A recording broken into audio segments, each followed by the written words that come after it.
નુકસાન થયું હોય, તો એમાંથી બહાર આવવાની કઈ સ્પિરિટ હોય છે? આપની સફરની શરૂઆત દૂધ વેચવાથી થઈ, એવું થયું? યસ. જો સપનું હોય તો કઈ રીતે એને તમારા સફળતામાં બદલવું? કમિટેડ મહેનત તમારી હોવી જોઈએ કોઈ પણ વસ્તુ માટે. બીજું પ્રમાણિક પુરુષાર્થ અને નિષ્ઠા. આ સાથે લઈ સફરમાં નીકળ્યા હોય ને કે તમને ક્યારેય કોઈ બીટ ન કરી શકે. કિસ્મત મોટી છે કે મહેનત? અ, તમારી ત્યાં 400+ એમ્પ્લોઈઝ કામ કરે છે, 80% મહિલા કર્મચારીઓ છે.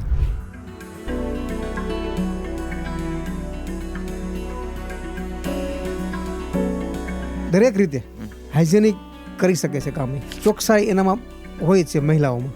આઈસ્ક્રીમ બગડે ખરો? એક પ્રકારના બેક્ટેરિયા હોય એની દૂધમાં, અને પછી એના -18 થી 22 વચ્ચે કોલ્ડરૂમમાં સ્ટોર કરતા હોય છે. સાહેબ -18 થી નીચે જઈએ ને એટલે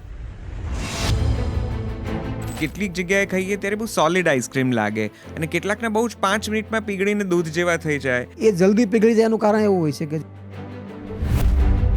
કઈ એક ક્ષણ હતી જ્યારે એવું થયું તમને કે આપણો આઈસ્ક્રીમ ચાલશે? અમારા જે ચેનલ પાર્ટનરો છે ઝઘડતા હોય મારી સાથે, તો મને એવું લાગ્યું કે આ પ્રોડક્ટ ક્યાંક ને ક્યાંક લોકોને ટચ કરે છે. નાનામાં નાના ગામડા સુધી ખુશ્બુ પહોંચ્યું છે. તો આ યાત્રા તો ઘણી સંઘર્ષમય રહી હશે. આપણે કહીએ ને કે ભાઈ ખુશ્બુમાંથી આવીએ છીએ અને મારી આ પ્રોડક્ટ છે ને આવું આવું મારું મેનુ છે, તો એ મેનુ જોઈને જેમ કે ખુશ્બુ આમ કે નામ પહેલી વાર સાંભળ્યું, તો આ રિજેક્શન વખતે દુઃખ થતું હતું? ખૂબ પીડા થાય. ચેલેન્જિંગ આખું માર્કેટ છે જ્યાં તમારી નવી બ્રાન્ડ ઊભી કરવી અને લોકોમાં જાણીતી કરવી અઘરું છે. પાર્લર સેગમેન્ટ એવું છે ને એ અઘરો વિષય છે. એ માત્ર ને માત્ર બ્રાન્ડિંગના પર્પઝથી જ લોકો પાર્લર કરતા હોય છે. નાના ગામમાંથી આવો છો કદાચ, એટલે લોકોએ તમને બહુ સિરિયસલી ન લીધું. તો હજી પણ ઘણી જગ્યાએ થતું હોય છે. બહુ જ નબળી ક્ષણ યાદ આવે કે જ્યાં તમે આમ વિચાર્યું હોય કે નથી કરવો આ ધંધો? આવી પણ ક્ષણ ઘણી આવી હતી. કીડો હોય ને કે સફળ થવાનો, એ અમને દૂર સુધી લઈ ગયો. તો ભવિષ્યનું શું સપનું છે? અમારે સવારે ઉઠવાનું કારણ માત્ર એ જ છે કે લોકોને અમે સ્વાસ્થ્યવર્ધક પ્રોડક્ટ આપીએ. કે આઈસ્ક્રીમ સ્વાસ્થ્યવર્ધક છે, કયા આધારે આપ કહો છો? કુડોઝમાં શું નવું હશે? મોહનથાળ આવે છે ને, અમે એનો આઈસ્ક્રીમ બનાવ્યો છે. અચ્છા, પછી સત્યનારાયણ ભગવાનની પ્રસાદ આવે ને, અમે એનો આઈસ્ક્રીમ બનાવ્યો છે. એટલે શું એમાં શીરો ને આઈસ્ક્રીમ ભેગું હોય છે? નમસ્તે, જલસો પોડકાસ્ટના એક ઓર એપિસોડમાં આપનું સ્વાગત છે. ઉનાળો પડે, ગરમી પડે અને જીવને આઈસ્ક્રીમ થાય. મને તો એવું થાય છે, તમને થાય છે? આમ આપણા ઉનાળાની ઋતુનો કાર્યક્રમ બહુ નક્કી જેવો જ હોય છે ને. આખા દિવસની દોડધામ પછી ઘરે પહોંચ્યા પછી સાંજે કાં તો આંટો મારવા જવાનું, કાં તો એસીમાં બેસીને કંઈક પિક્ચર જોવાના, પરિવાર સાથે વાતો કરવાની, સમય વિતાવવાનો, અને કાંઈ ન હોય અથવા તો કંઈક હોય, સતત એમ થાય કે ચાલો એકાદ આઈસ્ક્રીમ ખાઈ નાખીએ, આંટો મારી આવીએ ને આઈસ્ક્રીમ ખાતા આવીએ. પણ સમય એ પણ યાદ કરો જ્યારે માત્ર આઈસ્ક્રીમ 5 રૂપિયાના સ્કૂપમાં મળતો હતો અને કાજુ દ્રાક્ષ, કેસર પિસ્તા, બટરસ્કોચ કે બહુ તો રાજભોગ ખાવા સુધીની જ આપણી ત્રેવડ પણ હતી, અને એટલું જ અવેલેબલ હતો. અને આજે આઈસ્ક્રીમ પાર્લરો ભીડથી ધમધમે છે અને કેટલી બધી જાતના ફ્લેવર્સ સાથે મગમગે છે. આ આઈસ્ક્રીમની દુનિયા કેવી છે?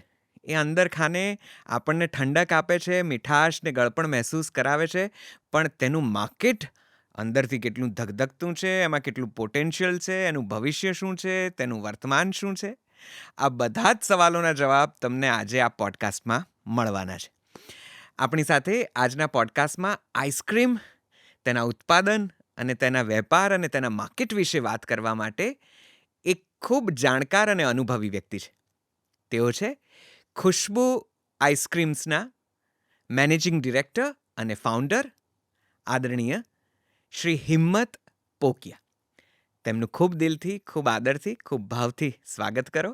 તેમની સાથે વાત કરતાં કરતાં આપણે જાણીશું કે આઈસ્ક્રીમ ક્યાંથી આવ્યો, ભારતમાં અત્યારે તેની કઈ રીતની આદત મુજબ વેચાઈ રહ્યો છે, કન્ઝ્યુમ થઈ રહ્યો છે, તેનું ભવિષ્ય શું છે, આપણી પેઢી આઈસ્ક્રીમને કેવી રીતે ખાશે અને કેવી રીતે તેનો ઉપયોગ કરશે, અને તેની સાથે શું સપના સેવશે. તમારે કદાચ આ માર્કેટમાં કદમ રાખવો હોય, તમારે એ પ્રકારનો ધંધો વિકસાવવો હોય તો શું કરવું જોઈએ? આજે જીવનની અને ગળપણના સ્વાદની દરેક ઝલક અને ઝાંખી લઈશું. આપ સૌનું પણ બહુ જ દિલથી સ્વાગત છે, અને મારી સાથે ખૂબ પ્રેમથી સ્વાગત કરો શ્રી હિંમત પોકિયાનું. નમસ્તે હિંમતભાઈ. નમસ્તે. આપનું ખૂબ ખૂબ ખૂબ સ્વાગત છે. Thank you very much for joining અસ. અને મને આજના સંવાદની ઉત્સુકતા થોડી વધારે એટલા માટે છે કે હું એક ઉદ્યોગ સાહસિકને મળી રહ્યો છું અને તેની સફળતા, તેની એક સફર વિશે વાત કરીશ. અને મને વિશ્વાસ છે કે એ દરમિયાન હું પણ ઘણું બધું શીખીશ. ખુશ્બુ આઈસ્ક્રીમના આપ પ્રણેતા છો અને તમે તેને એક નવી ઊંચાઈ આપી છે. અને કદાચ ખુશ્બુ આઈસ્ક્રીમ જે મહારાષ્ટ્ર, મધ્યપ્રદેશ, રાજસ્થાન અને ગુજરાતના અંતરિયાળ વિસ્તારો સુધી જે પહોંચ્યું છે અને સાવ સામાન્ય માણસને જેને કહેવાય કે જેની પાસે 5 રૂપિયા છે કે 10 રૂપિયા છે અને જે આઈસ્ક્રીમ ખાવાનું આમ સપનું સેવે છે કે મારે આજે આઈસ્ક્રીમ ખાવો છે, એ જેની ઉજાણીનો વિષય છે, એના હાથમાં તમે આઈસ્ક્રીમ મૂકી શક્યા છો આજના સમયમાં. તો આઈસ્ક્રીમ વિશેની આપની આખી જે આ યાત્રા છે અને ખુશ્બુ આઈસ્ક્રીમની આ જે ઊંચાઈઓ છે, મારે એના વિશે આપની સાથે આજે સંવાદ કરવો છે. Thank you very much again. અમારી સાથે જોડાવા બદલ ખૂબ ખૂબ આભાર. હું તમને ખૂબ દિલથી આવકારું છું. Thank you. મને સૌથી પહેલી એ વાત કરો કે કઈ રીતે આ સફરની શરૂઆત થઈ અને આઈસ્ક્રીમ જ કેમ? ચાહતા તો કંઈક બીજું પણ કરી શકતા. જો ઉદ્યોગ સાહસિકતા મનમાં હોત તો કદાચ ચવાણું, રિટેલ નાસ્તા કે કંઈ પણ એવું કંઈક કરી શક્યા હોત. કેમ આઈસ્ક્રીમના જ આ વેપારમાં ચંપલાવાનું મન થયું? સાચી વાત તો એવી છે ને કે દૂધ સાથે મને થોડીક મોહબ્બત થઈ ગઈ હતી. કારણ કે મારું જે કારકિર્દીની શરૂઆત થઈ ને સાહેબ, જી. એ ડેરી ઉદ્યોગથી થઈ હતી. હા. હું દૂધ વેચતો અને મીઠાઈ બનાવતો અને આવું બધું કરતો મારી હિસાબે. અચ્છા. ધીરે ધીરે મારા મનની અંદર એવું થયું કે હું કંઈક એવી પ્રોડક્ટ બનાવું કે જે ગ્લોબલી વેચી શકું. તો એના માટે મને આઈસ્ક્રીમ જ બેસ્ટ લાગ્યું. અચ્છા. એટલે મારી પહેલી પસંદગી આઈસ્ક્રીમ હતી અને મેં આઈસ્ક્રીમથી શરૂઆત કરી. આપની સફરની શરૂઆત દૂધ વેચવાથી થઈ એવું યસ થયું? યસ. એટલે ઘરે પશુધન હશે, ના, એવું ગાયો નહોતું. ભેંસો હશે એવું? એક દુકાન ખોલી અને ડેરી ફાર્મ બનાવ્યું હતું. અચ્છા. દૂધ ગામમાંથી ઉઘરાવતા, અચ્છા. દૂધ વેચતા અને દૂધ વધે એની મીઠાઈ બનાવતા. બરાબર. આ એક મારું શરૂઆતનો મારો સ્ટેજ હતો. ત્યાર પછી ધીરે ધીરે મને એવું લાગ્યું કે આપણે કંઈક હાંસલ કરવું છે, તો એના માટે કંઈક એવી વસ્તુ પસંદ કરવી પડશે કે જે આપણે એક ઊંચાઈ સુધી લઈ જાય. ત્યારે છે ને આઈસ્ક્રીમની જે તે સમયે મેં આઈસ્ક્રીમ ઇન્ડસ્ટ્રીમાં પ્રવેશ કર્યો ત્યારે આઈસ્ક્રીમનું જે કન્ઝપ્શન હતું ને એ ગામડા સુધી પહોંચતું નહીં. જનરલી મોટી જે બ્રાન્ડો છે એ સિટી સુધી સીમિત રહેતી હતી. ગામડામાં કદાચ તમને ખબર હશે, તમને પણ ખબર હશે, બિલકુલ, કે આપણી ઘરે કોઈ બીમાર પડ્યું હોય ને જે તે સમયે તો ત્યારે આઈસ્ક્રીમ આવતું. જી જી જી. અને કોઈ દાંતનું ઓપરેશન કરાયું હોય ને ત્યારે આઈસ્ક્રીમ ત્યારે ડૉક્ટર ખવડાવતા. એને લખી દેતા કે આઈસ્ક્રીમ ખાજો. અને જી. બાળકો જોતા હોય, આ જી. લોકો ખાતા હોય, તો બાળકોના હાથમાં આઈસ્ક્રીમ ક્યારે આવશે? રાઈટ. તો આવા બધા નાનપણમાં વિચારો આવતા મને. કારણ કે મને એવું હતું કે હું કંઈક કરું સોસાયટી માટે, મારા માટે, મારી આજીવિકા માટે. તો હું આમાં જોડાઈ ગયો અને ગામડાથી જ મેં શરૂઆત કરી. મારું ગામ દિરડી કુંભાજી, તો ત્યાંથી જ મેં શરૂઆત કરી. ધીરે ધીરે દેડી, ગોંડલ, રાજકોટ, એમ ધીરે ધીરે મોટા સિટી પણ અમે લેતા ગયા. પણ શરૂઆત મારી ગામડાથી થઈ.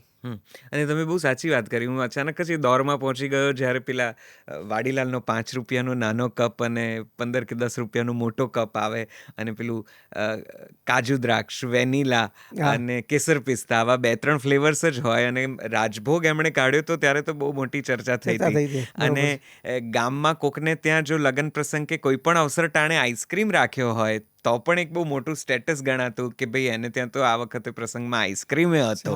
આજે ત્યાંથી આપણે અહીં સુધી પહોંચી ગયા છે કે હવે ઘરે ઘરે આઈસ્ક્રીમના ડબ્બા પડ્યા રહે છે ને એ પણ 2-4 ફ્લેવરના આપણા ફ્રીઝર્સમાં પડ્યા રહેતા હોય છે. એટલે તમે બહુ સાચી વાત કરી કે નાના માણસના હાથમાં આઈસ્ક્રીમ પહોંચાડવો એ એક સમયનું તો સપનું હોય જ શકે. તો કઈ ઉંમરે આ સપનું સેવ્યું? એ કઈ ઉંમર હતી જ્યારે તમને એમ થયું કે આપણે ધંધામાં જંપલાવવું છે અને જરા આ મોટો વેપાર કરવો છે? કોલેજ કાળ મારો પૂરો થયો, સમજો ને 25 વર્ષનો હોય છું, ત્યારથી બિઝનેસ માટે વિચારતો હતો અને પછી આઈસ્ક્રીમમાં જ આવ્યો. એની પાછળનું કારણ હતું કે આઈસ્ક્રીમ વિશે મને દિલચસ્પી તો હતી જ, પણ આઈસ્ક્રીમ છે ને તે સમયે આપણે ગોકુલ આઈસ્ક્રીમ હતું ત્યારે ગાંધીનગરમાં, વાડીલાલ અને અમૂલ, આ લોકો આઈસ્ક્રીમના પાયોનિયર કહેવાય. એની પાછળનું કારણ શું છે કે પહેલાં આઈસ્ક્રીમ છે ને એકદમ લક્ઝરી પ્રોડક્ટ હતી કે જે બાસ્કિન રોબિન્સ છે, ક્વોલિટી હોલ્સ છે, આ લોકો આઈસ્ક્રીમ વેચતા મોટા સિટીઓમાં. ગામડા સુધી આઈસ્ક્રીમ પહોંચતું નહીં કે નાના ટાઉન સુધી આઈસ્ક્રીમ પહોંચતું નહીં. ત્યારે 10 રૂપિયાનો કપ અમૂલ ને આ જે કંપનીઓ છે 2-3 એ લોકોએ બહાર પાડી અને લોકોને આઈસ્ક્રીમ ખાવાનું શીખવાડ્યું. અને એ જ સંઘર્ષ યાત્રાને ટૂંકમાં એની જે આ કોશિશ પ્રયત્ન હતો એ પ્રયત્નોને અમે ગામડા સુધી લઈ ગયા. તો અમે ક્યાંક ને ક્યાંક આ ચેનલમાં ફિટ થઈ ગયા અને અમારા બિઝનેસને આગળ કરતા ગયા. તો જરા આઈસ્ક્રીમનો આ જરા વેપાર સમજાવો અમને. અમે તો આ ધમધોકાર જે ગરમી પડીએ છીએ એમાં હાય હાય કરતા ચલો આઈસ્ક્રીમ ખાઈએ કરીને રોજ રાત્રે નીકળી પડીએ છીએ અને જાત જાતની બ્રાન્ડ્સને જાત જાતના ફ્લેવર્સને બધું ખાઈએ છીએ. પણ આ વેપાર, આ આખો બિઝનેસ, આ આખો ધંધો, એનું ઓલ ઓવર માર્કેટ કેટલું મોટું છે, એનો વ્યાપ શું છે, એમાં શક્યતાઓ શું છે, આ આઈસ્ક્રીમના જરા કારોબારને અમને સમજાવો. સાહેબ, આઈસ્ક્રીમની જર્ની છે ને 4000 વર્ષ પહેલાં ચાલુ થઈ હતી. જ્યારે ચાઇનામાં ત્યારના રાજા મહારાજાઓ ડુંગરામાંથી બરફ લઈ આવતા અને એમાં મધ, વાઇન અને ફ્રૂટના રસ આ બધું નાખીને આઈસ્ક્રીમ જેવું પદાર્થ બનાવતા. ત્યારે એને આઈસ્ક્રીમ ન કહેતા, પણ એને એક આઈસ્ક્રીમનું રૂપ જ હતું તે સમયે. ધીરે ધીરે રોમન અને પર્શિયન આ લોકો બધા આઈસ્ક્રીમ બનાવવા માંડ્યા. આ જ રીતે ધીરે ધીરે આમાં કંઈક ને કંઈક મોડિફાઈડ કરતા રહ્યા. બરાબર છે. 13મી સદીમાં માર્કો પોલો જ્યારે ચાઇનાથી ઇટલી આવ્યો ત્યારે ઇટલીમાં એ રેસીપી લઈને આવ્યો. અચ્છા. અને ઇટલી છે ને એક બહુ ઇનોવેટિવ છે કન્ટ્રી છે. યસ. આજે પણ ત્યાં જે ઇનોવેશન છે જનરલી ઇટલીથી આવતું હોય છે, ત્યાંના મશીનો. પણ ત્યારે ત્યાંના લોકોએ આઈસ્ક્રીમને એક અલગ રૂપ આપવા માંડ્યા. 19 ને 20મી સદીમાં આપણે ઇન્ડિયામાં કુલ્ફી તરીકે આઈસ્ક્રીમ બનતું અને ધીરે ધીરે એને કપમાં ભરવા માંડ્યા, મોટા પેક્સ કરવા માંડ્યા. પણ ત્યારે એક તકલીફ શું હતી કે આઈસ્ક્રીમ માટેના મશીનો હતા નહીં. તમને કદાચ ખ્યાલ હશે કે પેલું કોઠી આઈસ્ક્રીમ આજે પણ અવેલેબલ ઘણી જગ્યાએ હોય છે. પછી એના 2 જ ફ્રીઝર આવ્યા. બિલકુલ. કે 10 લીટરનું 2 જ ફ્રીઝર હોય, એમાં 10 લીટર આઈસ્ક્રીમ નાખો એટલે 10 લીટર આઈસ્ક્રીમ બની જાય અને લોકો એ પેક્સ કરી અને વેચતા. પણ આ પ્રોસેસ બહુ ઓલી હતી. ધીરે ધીરે ટેકનોલોજી આવતા એના કન્ટિન્યુ ફ્રીઝર આવવા માંડ્યા. 2000ની સાલમાં કે 2010ની વચ્ચે જે બહુ મોટું પરિવર્તન થયું. ટેકનોલોજી તો આવી ગઈ, પણ સાથે સાથે એવા મશીનો આવ્યા કે જે હાઈ સ્પીડ મશીન આવ્યા. આઈસ્ક્રીમને એક હાઇજેનિક ફૂડ તરીકે તમે બનાવી શકો એને. જ્યારે લોકો આઈસ્ક્રીમ બનતું હોય ને ત્યારે થોડુંક અનહાઇજેનિક લાગતું પેલું કોઠીમાં અને પેલું બેચ ફ્રીઝરમાં. પણ જ્યારથી મશીનો આવ્યા ને ત્યારથી આઈસ્ક્રીમ એક હાઇજેનિક ફૂડ બની ગયું અને લોકો ટ્રસ્ટ કરવા માંડ્યા. પછી 2010 પછી જે આઈસ્ક્રીમમાં સ્પીડ આવીને અને એ જ સમયે અમે આઈસ્ક્રીમમાં પ્રવેશ કર્યો. બરાબર. 2008માં. તો ત્યારે એક જે સ્પીડ હતી એ સ્પીડમાં અમે ભળતા ગયા અને ધીરે ધીરે અમારું જે કારોબાર હતો એને મોટો કરતા ગયા.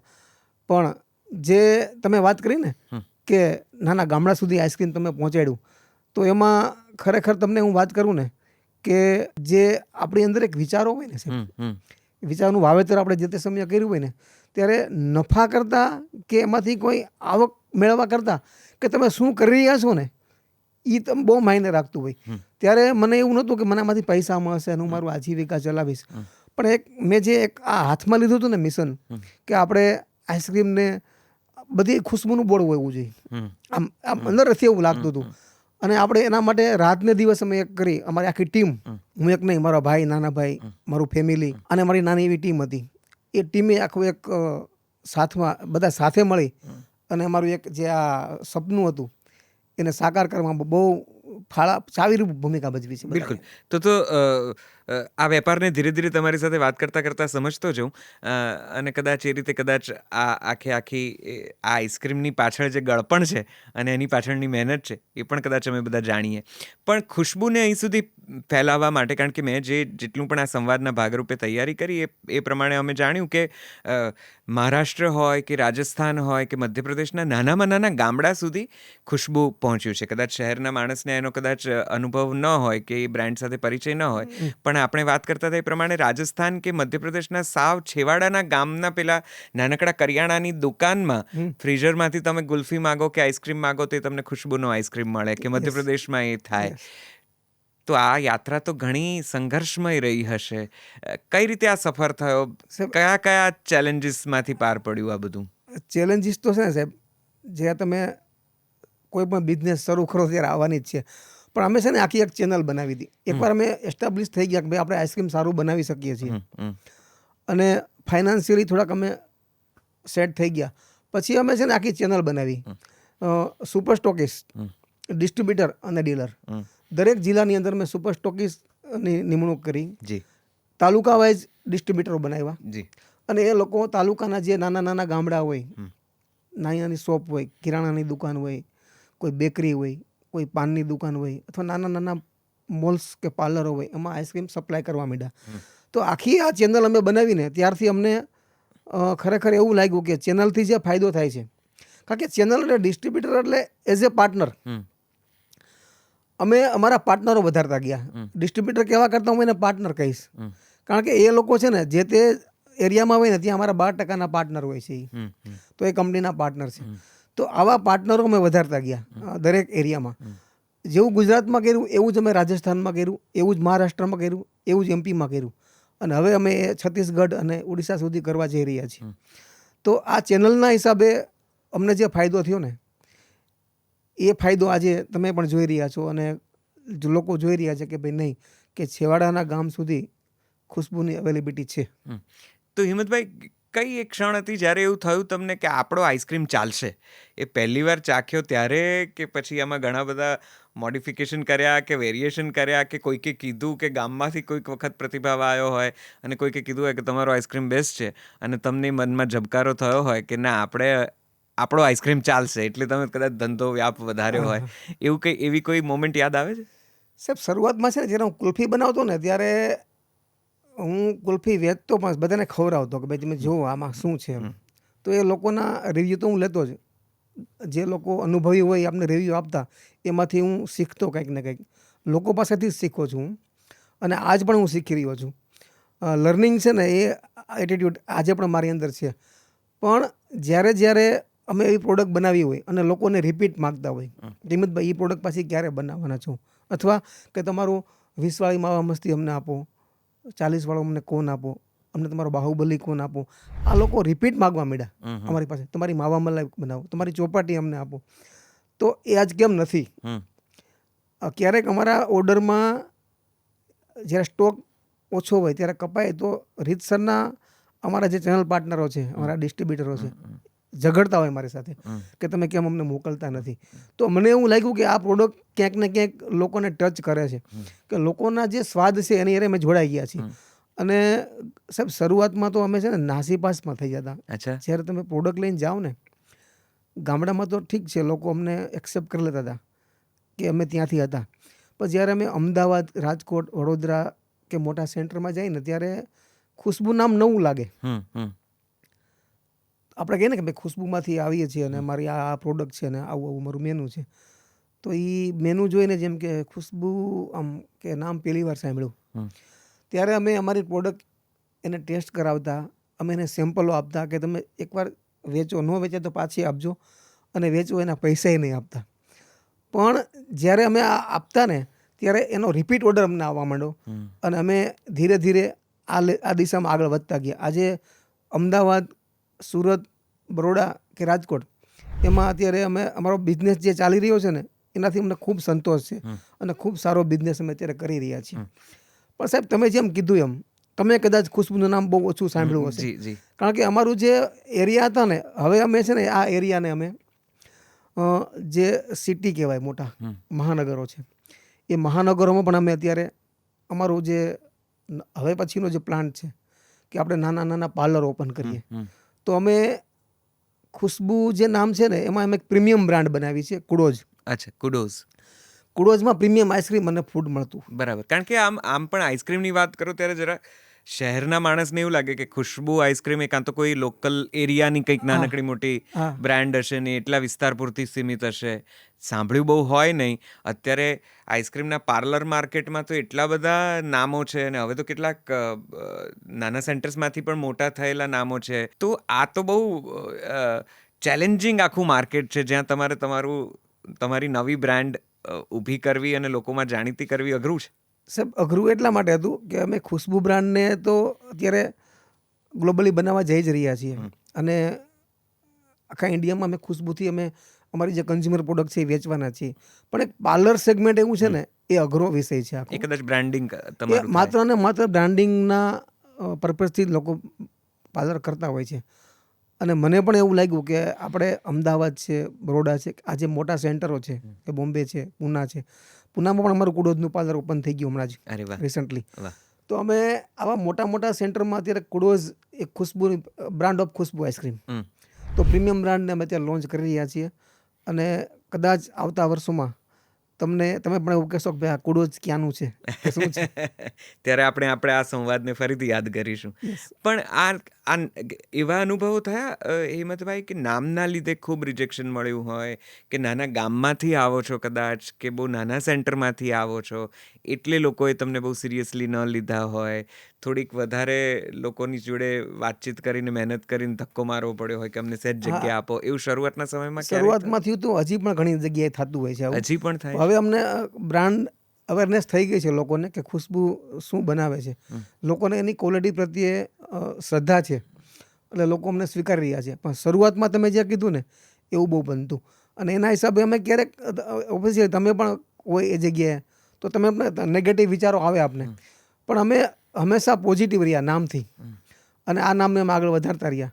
પણ અમને એવું એક સમય અમને એવું લાગ્યું કે હવે આપણે કંઈક નવી બ્રાન્ડ લોન્ચ કરવી જોઈએ, એટલે અમે આ કુડોઝ લોન્ચ કરી રહ્યા તો છીએ. આ રિજેક્શન વખતે દુઃખ થતું હતું, બહુ સાહેબ, પીડા થાય? હા થાય, પીડા થાય, ખૂબ પીડા થાય.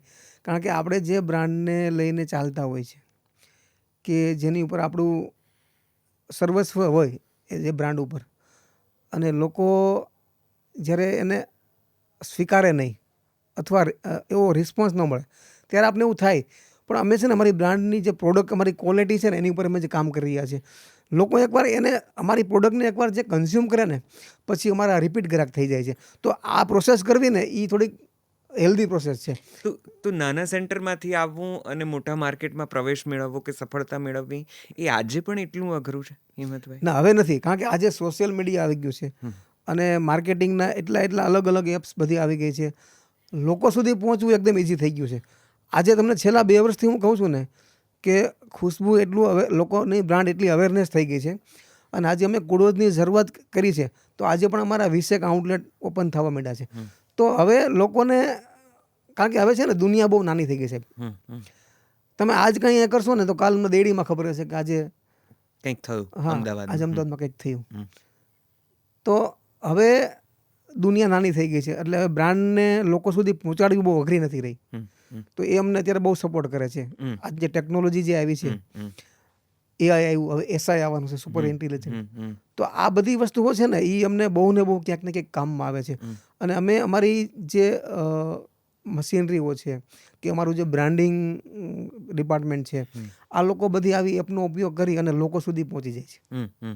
તો સ્ટ્રગલનો એ સમય યાદ કરો ત્યારે અત્યારે કેવી લાગણી થાય? કોઈ એવી બહુ જ નબળી ક્ષણ યાદ આવે કે જ્યાં તમે આમ વિચાર્યું હોય કે નથી કરવો આ ધંધો, મૂકી દઈએ, કંઈક બીજું કરીએ, નાસીપાસ થઈ ગયા હો, આખો વેપાર છોડી દેવાની ઈચ્છા થઈ હોય, આમ જેને કહેવાય કે તૂટી ગયા હોય, પરિવારે કીધું હોય કે કંઈક બીજું વિચારી લઈએ, આવી કોઈ ક્ષણ આવી આ યાત્રામાં? આવી ક્ષણ ઘણી આવી હતી, પણ જે આપણી અંદર જે હોંસલા હતા ને એ મેં અકબંધ રાખ્યા હતા. અને ઘણીવાર તો એવું થતું હતું કે અમારા એક રાણા સાહેબનું શેર છે કે હવે પાંગરવું નથી, હવે પરવરવું છે. લાંબો ઢાળ મળે ને તો દડદડવું છે. નથી મારે સૂર્ય કે ચંદ્રની જેમ ઝળહળવું, હવે પતંગિયા જેટલું તમતમવું છે. આવા ભાવ થતા કે આપણે એકવાર છે ને ક્વોલિટી વાળું બનાવી અને લોકલ કામ કરીએ. પણ સાહેબ અંદરનો જે એક કીડો હોય ને કે સફળ થવાનો, એ અમને દૂર સુધી લઈ ગયો. અને પછી જુગલ દરજીનો જે એક શેર છે, તમને ખબર હશે કદાચ, કે હવે વેત વધીને ઊંચું થવું છે, ટોળાથી નોખું થવું છે. ત્યાં જઈને છો પછતા છું, પણ અહીંથી ઊભું થવું છે. ક્યાં વાત છે. એટલે અમે છે ને એ મેન્ટાલિટીમાંથી બહાર નીકળી ગયા અને આજે ટોળામાંથી અલગ થઈ ગયા છે. આજે સાહેબ માર્કેટમાં કોમ્પિટિશન એટલું બધું ગજબ છે. અમે ક્યારેય કોમ્પિટિશન ગણ્યું જ નથી.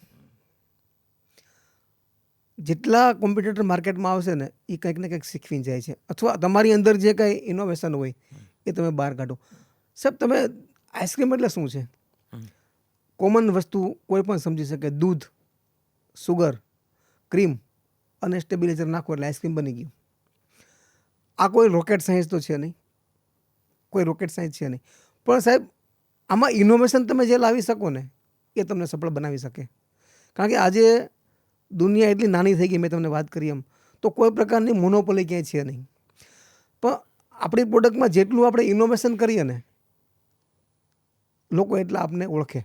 તો અમારી જે પ્રોડક્ટ ખુશ્બુ છે એની જે દરેક પ્રોડક્ટમાં કંઈક ને કંઈક ઇનોવેશન હશે. તમે કદાચ કોઈ કંપનીનો રાજભોગ ખાશો કે કાજુદાગ ખાશો, તમે ખુશ્બુનો ખાશો ને તો તમને અલગ ટચ મળશે એમાં. લોકો ખુશ્બુને એટલા માટે ઓળખે છે. સિટીમાં કે મોટા સેન્ટરમાં આજે બોમ્બેમાં લોકો ખુશ્બુને શા માટે પસંદ કરે છે, પૂનામાં શા માટે ખુશ્બુનું પાર્લર બનતું હશે, કે લોકોને કંઈક અલગ મળે છે અને એ અલગતા છે ને એ અમને કંઈક ખાસ બનાવે છે. તો આ માર્કેટ કેટલું બદલાયું તમે જ્યારથી આ ધંધો શરૂ કર્યો થી લઈને આજે? કારણ કે હવે એટલા બધા પ્લેયર્સ માર્કેટમાં અવેલેબલ છે. નાનામાં નાનો વ્યક્તિ પણ છે અને મોટામાં મોટી બ્રાન્ડ પણ છે. ઇન્ટરનેશનલ બ્રાન્ડ્સ પણ હવે તો જુદા જુદા જગ્યાએ એના આઈસ્ક્રીમ વેચી રહી છે. જુદા જુદા ફોર્મેટમાં આવે છે. યોગર્ટ પણ છે ને જીલાટો પણ છે ને કોઠીનો આઈસ્ક્રીમ પણ ક્યાંક વેચાય છે ને કપ્સ ને કેન્ડી ને જાત જાતના ફ્લેવર્સ. આ માર્કેટને કેવી રીતે બદલતા જોયું અને અત્યારે કેટલું બદલાયું છે? આમ સામાન્ય ભારતીય નાગરિકની અત્યારે આઈસ્ક્રીમ ખાવાની હેબિટ્સ શું છે? સાહેબ આપણે ગણીએ ને તો વિદેશની જો વાત કરીએ આપણે, જે વેસ્ટર્ન કન્ટ્રી છે, એ લોકોનું જે કન્ઝપ્શન છે ને યરલી પર હેડ 3 લીટરનું છે. કેટલું? 3 લીટર. ઓહો. અને ભારતનું છે ને 500 ગ્રામનું છે ખાલી. ખરેખર ગરમી તો આપણે ત્યાં વધારે ગરમી પડે. વધારે પડે છે. પણ આપણું જે મેં તમને વાત ન કરી કે પહેલાં આપણે આઈસ્ક્રીમ બીમાર પડીએ ત્યારે જ ખાતા. રાઈટ. હવે તો નાના મોટા પ્રસંગોમાં, નાના મોટા ફંક્શનમાં બધે આઈસ્ક્રીમ હોય છે. પણ આઈસ્ક્રીમ છે ને કપમાં ખવાય છે અને ત્યાં છે ને ટબમાં ખવાય છે.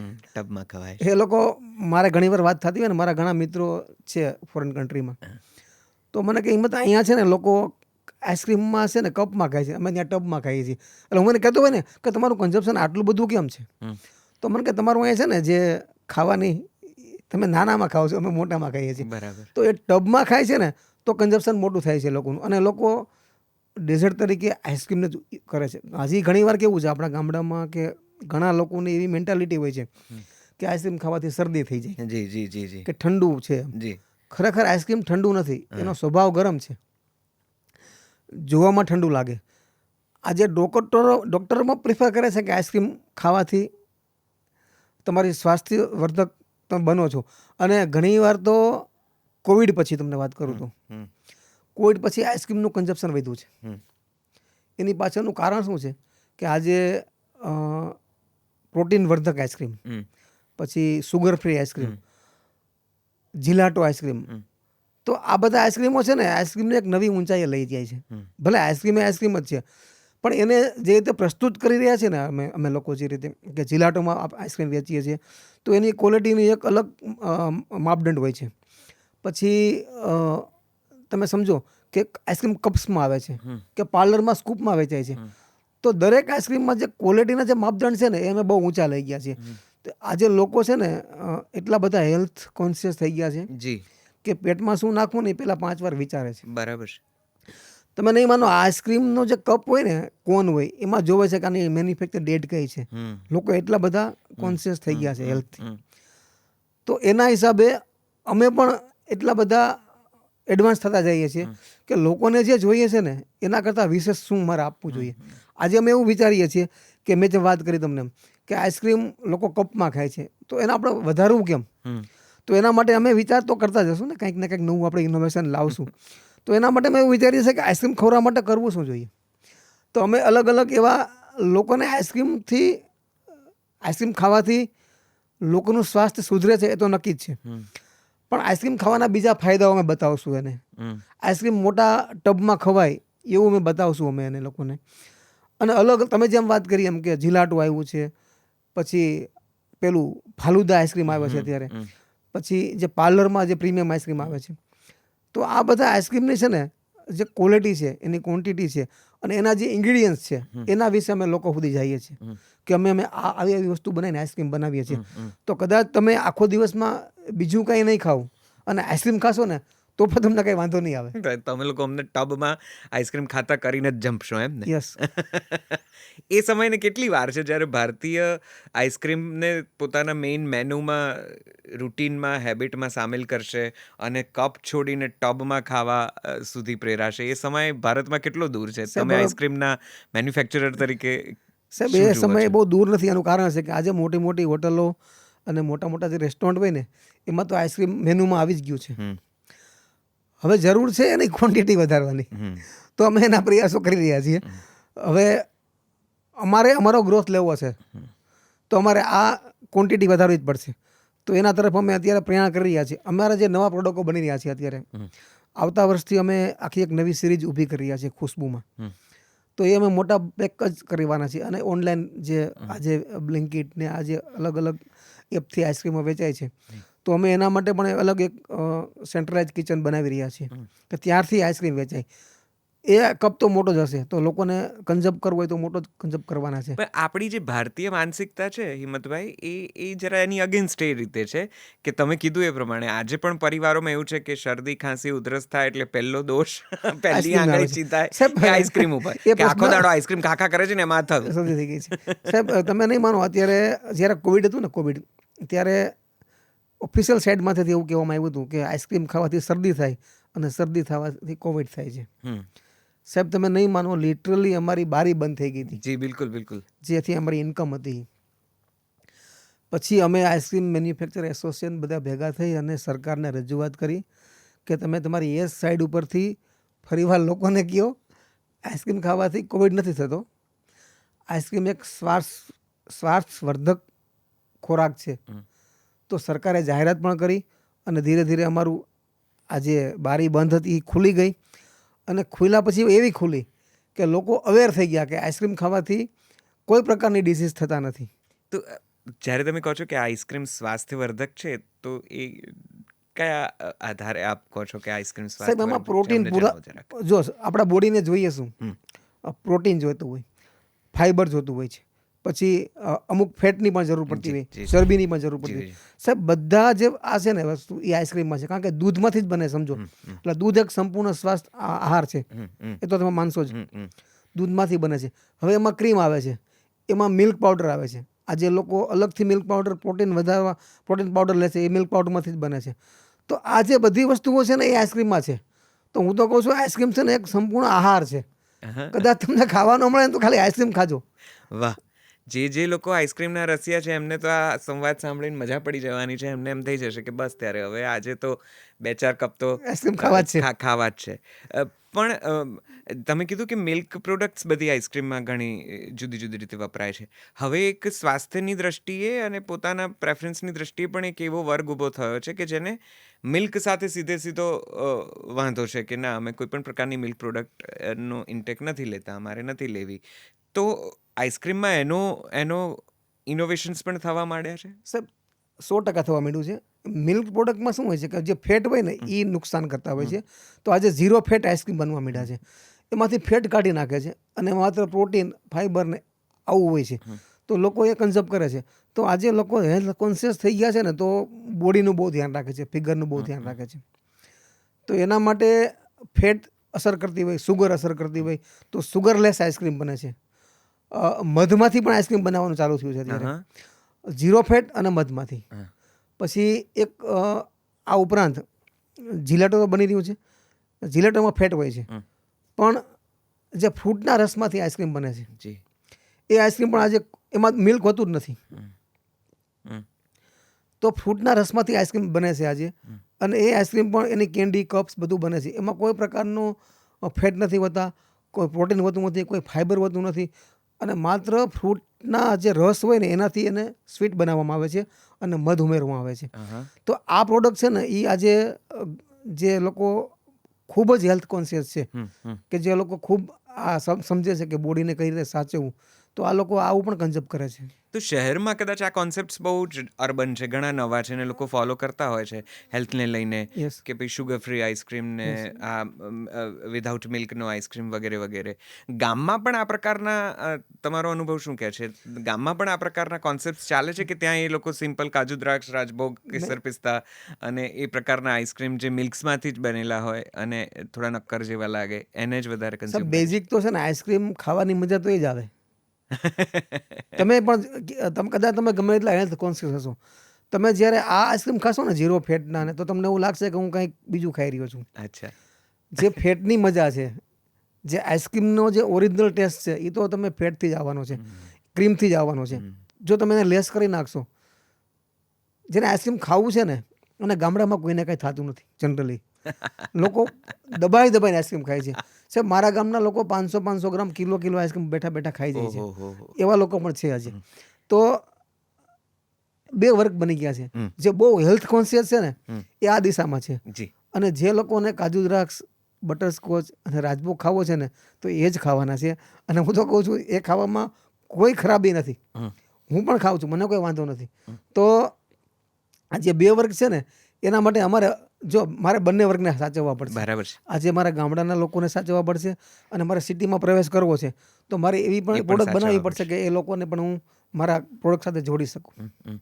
એટલે ગળ્યું બાકી બધું બળ્યું એ કહેવત એ સાચું છે. આઈસ્ક્રીમના માર્કેટમાં હજી તો લાગુ પડે જ લાગુ છે. પડે છે 100%. અચ્છા, ઇનોવેશનનું બહુ મહત્વ છે હવે આઈસ્ક્રીમના. એમાં આપણે પાર્લર્સમાં જઈએ તો કેટલું બધું જાતનું બધું હા.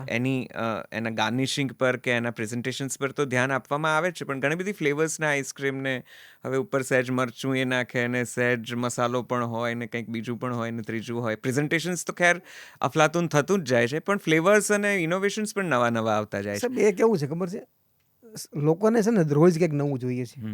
કસ્ટમરની એ તાસીર હોય છે. આજે પાર્લરોની અંદર ઘણા એવા આઈસ્ક્રીમ હોય છે કે એની માથે મસાલો નાખી કે ચટણી નાખીને લોકો ખાતા હોય છે, પણ એનું કન્ઝપ્શન એટલું બધું હોતું નથી. જી. જે કન્ઝપ્શન જે રિયલ આઈસ્ક્રીમો જે છે આપણા, જે મેં તમે વાત કરી, રાજભોગ છે, અમેરિકન ડ્રાયફ્રૂટ છે, કાજુ દ્રાક્ષ છે, એનું કન્ઝપ્શન બહુ વધારે હોય. પણ લોકોને પાર્લર સુધી લાવવા માટે આવું ગાર્નિશિંગ કરવું પડતું હોય છે. આવા અલગ અલગ ફ્લેવર કેળાના આઈસ્ક્રીમ બનાવીએ છીએ અત્યારે, સ્ટ્રોબેરી રસ, ફ્રૂટના રસના આઈસ્ક્રીમ બને છે, બકલાવા, પછી હમણાં કુનાફા આઈસ્ક્રીમ બનાવ્યું છે, અમે કુનાફા આઈસ્ક્રીમ બનાવ્યું છે, બકલાવા આઈસ્ક્રીમ બનાવ્યું છે. આ બધા આઈસ્ક્રીમો છે ને અમે પાર્લરને ધ્યાનમાં લઈ અને બનાવી રહ્યા છીએ. આજે દુબઈની ઘણી ચોકલેટો આવે છે અલગ અલગ કુનાફા પ્રકારની, તો અમે એમાં અલગ અલગ આઈસ્ક્રીમ બનાવ્યા છે અત્યારે. તો એ પણ લોકો અત્યારે ડિમાન્ડમાં છે. તો એક વર્ગ આવો છે આખો, તો એના માટે મારે આવું બનાવવું જ પડશે. થોડું ફેન્સી તો ફેન્સી કરવું બનાવવું જ જ પડે. પડે. અચ્છા, તો આ બધામાં એની ક્વોલિટી ક્યાંય કોમ્પ્રોમાઇઝ થાય કે નવું આવે અને એના નવા ઇનોવેશન્સ કરતી વખતે જરા મેઇન ઇન્ગ્રેડિયન્ટ્સ કે જે મેઇન આઈસ્ક્રીમની રેસિપી છે કે એનું જે ફોર્મેશન છે એની ક્વોલિટી કોમ્પ્રોમાઇઝ થાય માર્કેટને અને કન્ઝ્યુમરને ધ્યાન રાખીને પ્રેઝન્ટેશન કરવા જતાં? હાઉ ડુ યુ, એટલે કઈ રીતે તમે ક્વોલિટી સાચવો છો એક મેકર તરીકે, આઈસ્ક્રીમ મેન્યુફેક્ચર તરીકે? હું છે ને એને એક ગુનાહ સમજુ છું. ક્વોલિટી સાથે બાંધછોડ કરવી નહીં. ગાલિબનો એક શેર છે ને कि गुनाह करके कहाँ जाओगे गालिब, ये जमी आसमां सब उसी का है, क्या बात है. और कामयाबी के सफर में धूप बहुत काम आई, छाव अगर होती तो कब के सो गए होते. क्या बात है, बहुत अच्छे, क्या बात, बहुत सरस. और बस इतनी ही पाकीज़ा रहे आईना ये जिंदगी, जब खुद से नजर मिले तो शर्मसार न हो. क्या बात, बहुत अच्छे, વાહ.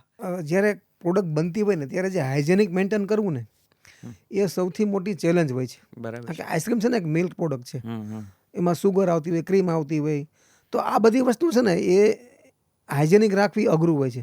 તો એના માટે એવા મશીનો પણ જોઈએ, એવા એમ્પ્લોય પણ જોઈએ અને એવી જગ્યા પણ જોઈએ. તો આજે માત્ર ખુશ્બુ નહીં, પણ જે દરેક લીડિંગ કંપનીઓ છે એ આની ઉપર ખૂબ ધ્યાન આપી રહી છે, હાઇજેનિક ઉપર. કારણ કે લોકો છે ને જોવે છે પહેલાં કે આ વસ્તુ કઈ રીતે બને છે. આજે હું મારી સાઇડ ઉપર કે મારી ચેનલ ઉપર મારી કંપનીમાં જે પ્રોડક્ટ બનતી હોય એના વિડીયો મૂકી શકું છું. એટલા માટે મૂકી શકું છું કે હું જે રીતે બનાવું છું ને એ લોકોને બતાવું છે કે હું આવું બનાવું છું. આજે લોકો છે ને જે કંપનીવાળા મેન્યુફેક્ચર્સ, એ પોતાની જે કંપનીના વિડીયો હોય એ બતાવે છે. અને કિચન, દાખલા તરીકે અમારું જે પાર્લર છે, તો તો એનું કિચન અમે ઓપન રાખીએ છીએ, અંદર અમે શું કામ કરીએ છીએ, તો લોકો એ જોઈ શકે છે કે નહીં એકદમ હાઇજેનિક કન્ડિશનમાં આ પ્રોડક્ટ બની રહી છે અથવા સર્વ કરી રહ્યા છે. હિમનભાઈ, મને આઈસ્ક્રીમના જાણકાર તરીકે જરાક આ વાત કહો, આઈસ્ક્રીમ બગડે ખરો? અને આઈસ્ક્રીમ કેટલો જૂનો ખવાય કે પછી આમ કંઈ વાંધો નહીં, આમ 2 મહિનાથી એ ફ્રીજમાં પડ્યો હોય અને આપણે ઝાપટી જઈએ, કારણ કે છેવટે તો એ ફ્રીજમાં એકદમ સરસ સોલિડ થઈ જવાનો છે. કેટલો જૂનો આઈસ્ક્રીમ કહી શકાય? સાહેબ દૂધ ઉપર છે ને પ્રોસેસ થઈ હોય 80 થી 90 ડિગ્રી સુધી, જ્યારે એને અમે હાઈ લઈ જઈએ અને પછી અમે એને હોર્મોનાઇઝ કરી અને ઠંડુ કરતા હોઈએ છીએ, અને પછી એમાં બેક્ટેરિયા પ્રકારના બેક્ટેરિયા હોય એની દૂધમાં, પછી અમે એનો આઈસ્ક્રીમ બનાવીએ છીએ અને પછી એને -18 થી 22ની વચ્ચે કોલ્ડરૂમમાં સ્ટોર કરતા હોઈએ છીએ. સાહેબ -18 થી નીચે જઈએ ને એટલે કોઈ દિવસ બેક્ટેરિયામાં બને નહીં. અને આઈસ્ક્રીમ છે ને -18 નીચે રહેવાવાળી પ્રોડક્ટ છે. 12 મહિનાની એમાં લાઈફ આવે છે. અચ્છા. તમે 12 મહિના સુધી કોઈ પણ બ્રાન્ડેડ આઈસ્ક્રીમ ખાઈ શકો. અચ્છા. કારણ કે એની જો કન્ડિશન હાઇજેનિક હોય ને તો તમે 12 મહિના સુધી આઈસ્ક્રીમ ખાઈ શકો. અમે અમારી પ્રોડક્ટ ઉપર લખવી છે 12 મહિનાની એની લાઈફ છે. અચ્છા, એટલે ત્યાં સુધી ખાવામાં કોઈ જ વાંધો કોઈ નથી. જ વાંધો નથી. એટલે આ તમારે ત્યાં પડેલો આઈસ્ક્રીમ 12 મહિનાની કોઈ પણ જગ્યાએ સાહેબ, કોઈ પણ જગ્યાએ પણ -18 નીચે હોવો જોઈએ. હા. ક્યારેક કેવું થતું હોય કે અમારી આખી ચેનલ હોય છે કે કંપનીમાંથી ડિસ્ટ્રીબ્યુટર પાસે જાય, રિટેલર પાસે જાય, તો વચ્ચે ક્યાંય કુલિંગ લોસ થયું હોય તો કદાચ આઈસ્ક્રીમમાં પેલું જે એનું હોય એ સ્ટ્રક્ચર ખરાબ થઈ જાય. પણ જો એને સતત એનું જે ટેમ્પરેચર છે એ જાળવવામાં આવે ને તો 12 મહિના સુધી આઈસ્ક્રીમ ખરાબ થતો નથી ક્યારેય. કેટલાક આઈસ્ક્રીમ્સ બહુ જ જલ્દી પીગળી જવાની પેલી પ્રકૃતિ ધરાવતા હોય છે. એટલે કેટલાકના આઈસ્ક્રીમ કેટલાક પાર્લર્સમાં ખાઈએ, હું બહુ રિટેલ એટલા માટે પૂછું છું કે કદાચ જે જોવાવાળો છે એને કદાચ આ મનમાં પ્રશ્નો હોય ને આપ એના બહુ જ અનુભવી છો, જાણકાર છો, એટલે મને એમ થાય કે તમને પૂછી શકાય કે કેટલીક જગ્યાએ ખાઈએ ત્યારે બહુ સોલિડ આઈસ્ક્રીમ લાગે અને કેટલાકને બહુ જ 5 મિનિટમાં પીગળીને દૂધ જેવા થઈ જાય. તો આ તફાવત કેમ હોય છે? આમાં દરેકની પોતાની બનાવટ જુદી હોય છે. આઈસ્ક્રીમનું પોતાનું એક સોલિડ રેસિપી સ્ટ્રક્ચર ખરું જે લગભગ બધા ફોલો કરે કે બધામાં વેરિએશન્સ હોય, બધા પોતપોતાની રીતે ઇનોવેટ કરે? બધા ઇનોવેટ કરે પોતપોતાની રીતે. આઈસ્ક્રીમ છે ને જ્યારે તમે કપમાં ભરતા હોય, કોનમાં ભરતા હોય, જ્યારે તમે રિટેલ ચેનમાં રાખતા હોય ત્યારે આઈસ્ક્રીમમાં છે ને ઓવરરન હોય, 70 થી 80% ઓવરરન હોય. તો સમજો ને 100 ગ્રામ આઈસ્ક્રીમ હોય તો એનું વજન 70 ગ્રામ હોય, 30 ગ્રામ એમાં એર હોય. એરના હિસાબે એને સ્મૂથ બનાવે. તમે ગમે તેને સ્પૂન નાખો ને તો અંદર જાય અને તમે ખાઈ શકો. એ જલ્દી પીગળી જાય એનું કારણ એવું હોય છે કે જ્યારે કુલિંગથી બહાર આવે, લોકોના હાથમાં આવે એટલે જે એમાંથી કુલિંગ હોય એ નીકળે એટલે એર નીચે બેસતો જાય. તમે જે અને આ આઈસ્ક્રીમ છે ને જે એરવાળો આઈસ્ક્રીમ એમાં સ્ટેબિલાઇઝર પણ હોય જેના હિસાબે એર આવતો હોય.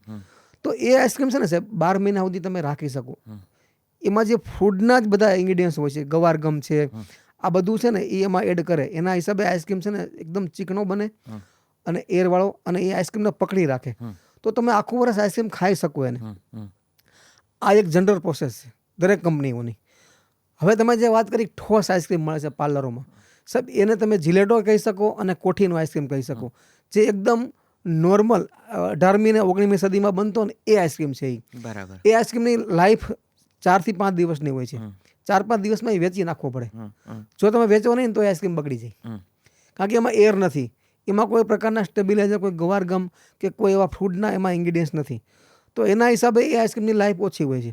તો જે પાર્લરમાં વેચે ને સાહેબ એ પણ આઈસ્ક્રીમ જ છે, એક આઈસ્ક્રીમનું રૂપ છે. આઈસ્ક્રીમની કોઈ ડેફિનેશન નથી કે આઈસ્ક્રીમ આવું જ હોવું જોઈએ. લોકો એને જિલેટો તરીકે વેચી શકે છે, કોઠીનું આઈસ્ક્રીમ વેચી શકે છે, સોર્બેટ તરીકે વેચી શકે છે, અને જે કપ્સ અને કોનમાં જે આવે છે એ રીતે વેચી શકે છે. એટલે આઈસ્ક્રીમ બધી જગ્યાએ અલગ અલગ રીતે વેચાય છે, એના અલગ અલગ રૂપ હોય છે.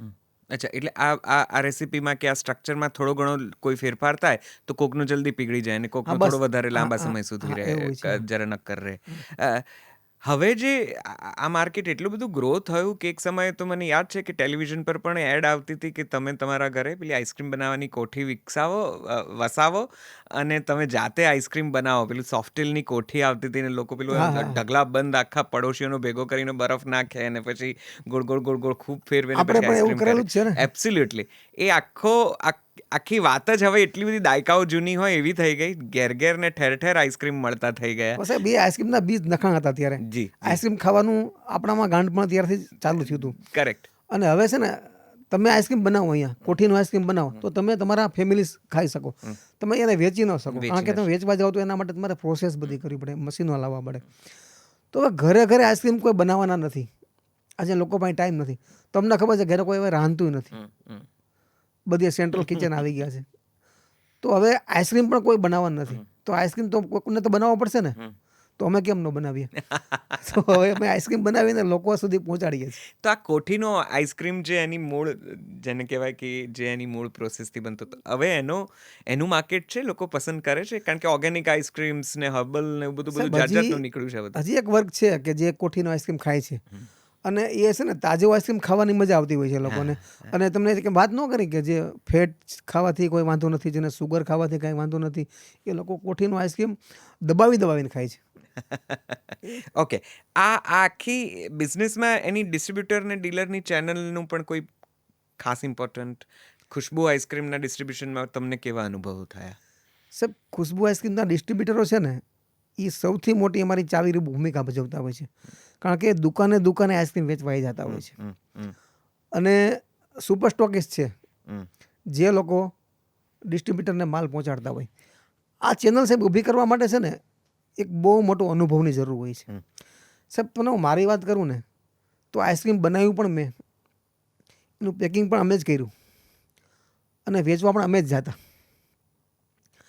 પછી ગાડી લઈને પણ અમે માલ આપવા જતા.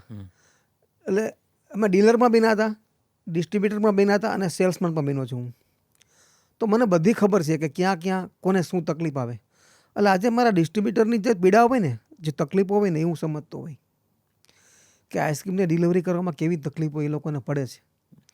એટલે હું મારા જે નિયમો હોય ને એમાં ફ્લેક્સિબલ થઈ જાઉં છું. મને ખબર છે કે આ વ્યક્તિને આ તકલીફ પડી. મારો સેલ્સમેન 45 ડિગ્રીમાં ખંભે થેલો નાખી અને દુકાને દુકાને જતો હોય ને તો એની પીડા શું છે એ મને ખબર હોય, કારણ કે મેં એ કામ પણ કરેલું છે. તો આખી ચેનલ બનાવવામાં છે ને મારો અનુભવ મને બહુ કામમાં આવ્યો. આજે લોકો મારી સાથે જોડાયા છે ને એનું કારણ એ જ છે કે હું બધાને સમજું છું, દરેકની પીડા સમજું છું, અને દરેકની સાથે ઊભો રહું છું.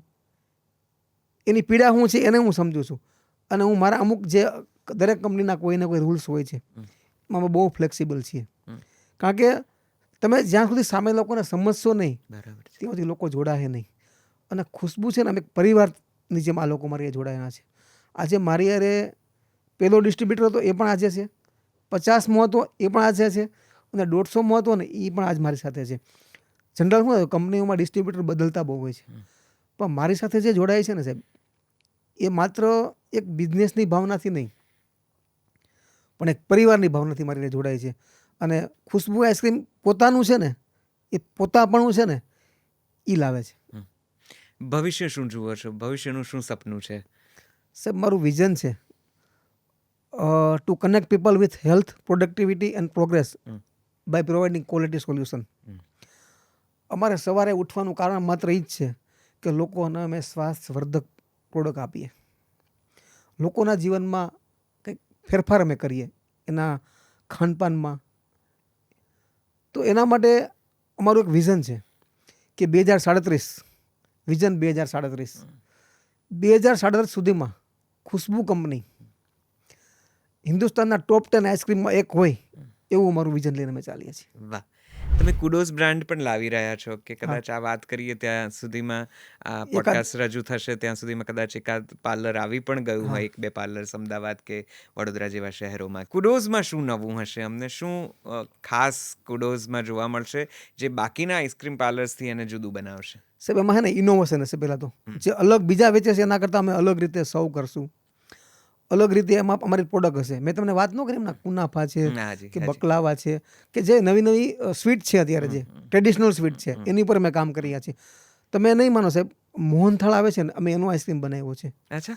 પછી સત્યનારાયણ ભગવાનની પ્રસાદ આવે ને, કથામાં તમે જાતા હશો ઘણી વાર, એ કેવી મજા આવે, એ શીરો ખાવાની તો બહુ મજા આવે સાહેબ. અમે એનો આઈસ્ક્રીમ બનાવ્યો છે. સાહેબ, તમને એવું લાગે કે મારી ઘરે કથા હોય ને તો મારે આઈસ્ક્રીમ રાખવો છે, તો અમે આવા ઇનોવેશન પણ કરીએ છીએ, અને અમારા પાર્લરોમાં અમે આવું ચાલુ કરી રહ્યા છીએ. આ બહુ રસપ્રદ છે, સત્યનારાયણની કથાનો આઈસ્ક્રીમ. આના વિશે જરા ડિટેલમાં કહો. એટલે શું એમાં શીરો ને આઈસ્ક્રીમ ભેગું હોય છે? શું ખાસ હશે? આ બહુ ઇન્ટરેસ્ટિંગ છે સાહેબ. એમાં જે શીરોમાં જેટલી પ્રોડક્ટ આવતી હોય ને, શીરોની એમાં પ્રોસેસ કરીએ છીએ કે આમ તો એમાં રવો આવે. રવો જ આવે. હા એ છે ને આપણે ફરાળી ન હોય, હા ફરાળી આઈસ્ક્રીમ ન કહેવાય એને, હા બરાબર છે. શીરા રવાના હિસાબે. પણ રવો બન્યા પછી એની પ્રોસેસ કરવી પડે, હા એને સુગર સિરપથી એની ટ્રીટમેન્ટ કરવી પડે.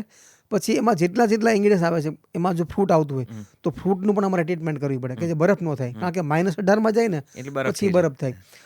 એમાં ફ્રૂટમાં શું હોય, પાણી જ હોય છે વધારે તો 80%. તો એ પાણીની ટ્રીટમેન્ટ કરવી પડે છે. એ ટ્રીટમેન્ટ કર્યા પછી એકદમ નેચરલ, એમાં કોઈ પ્રકારના કોઈ આર્ટિફિશિયલ રંગ કલર કે કોઈ એમાં એવું આવતું નથી. માત્ર એને સુગર સિરપ કરી એનાથી ટ્રીટમેન્ટ આપી અને અમે એનો શીરો એક બનાવીએ છીએ અને એ શીરો પછી આઈસ્ક્રીમમાં એડ કરીએ છીએ. અરે વાહ. અને પછી એને અમે અમારા ટબમાં કે પહેલાં સ્કૂપમાં ભરી અને લોકોને સર્વ કરીએ છીએ.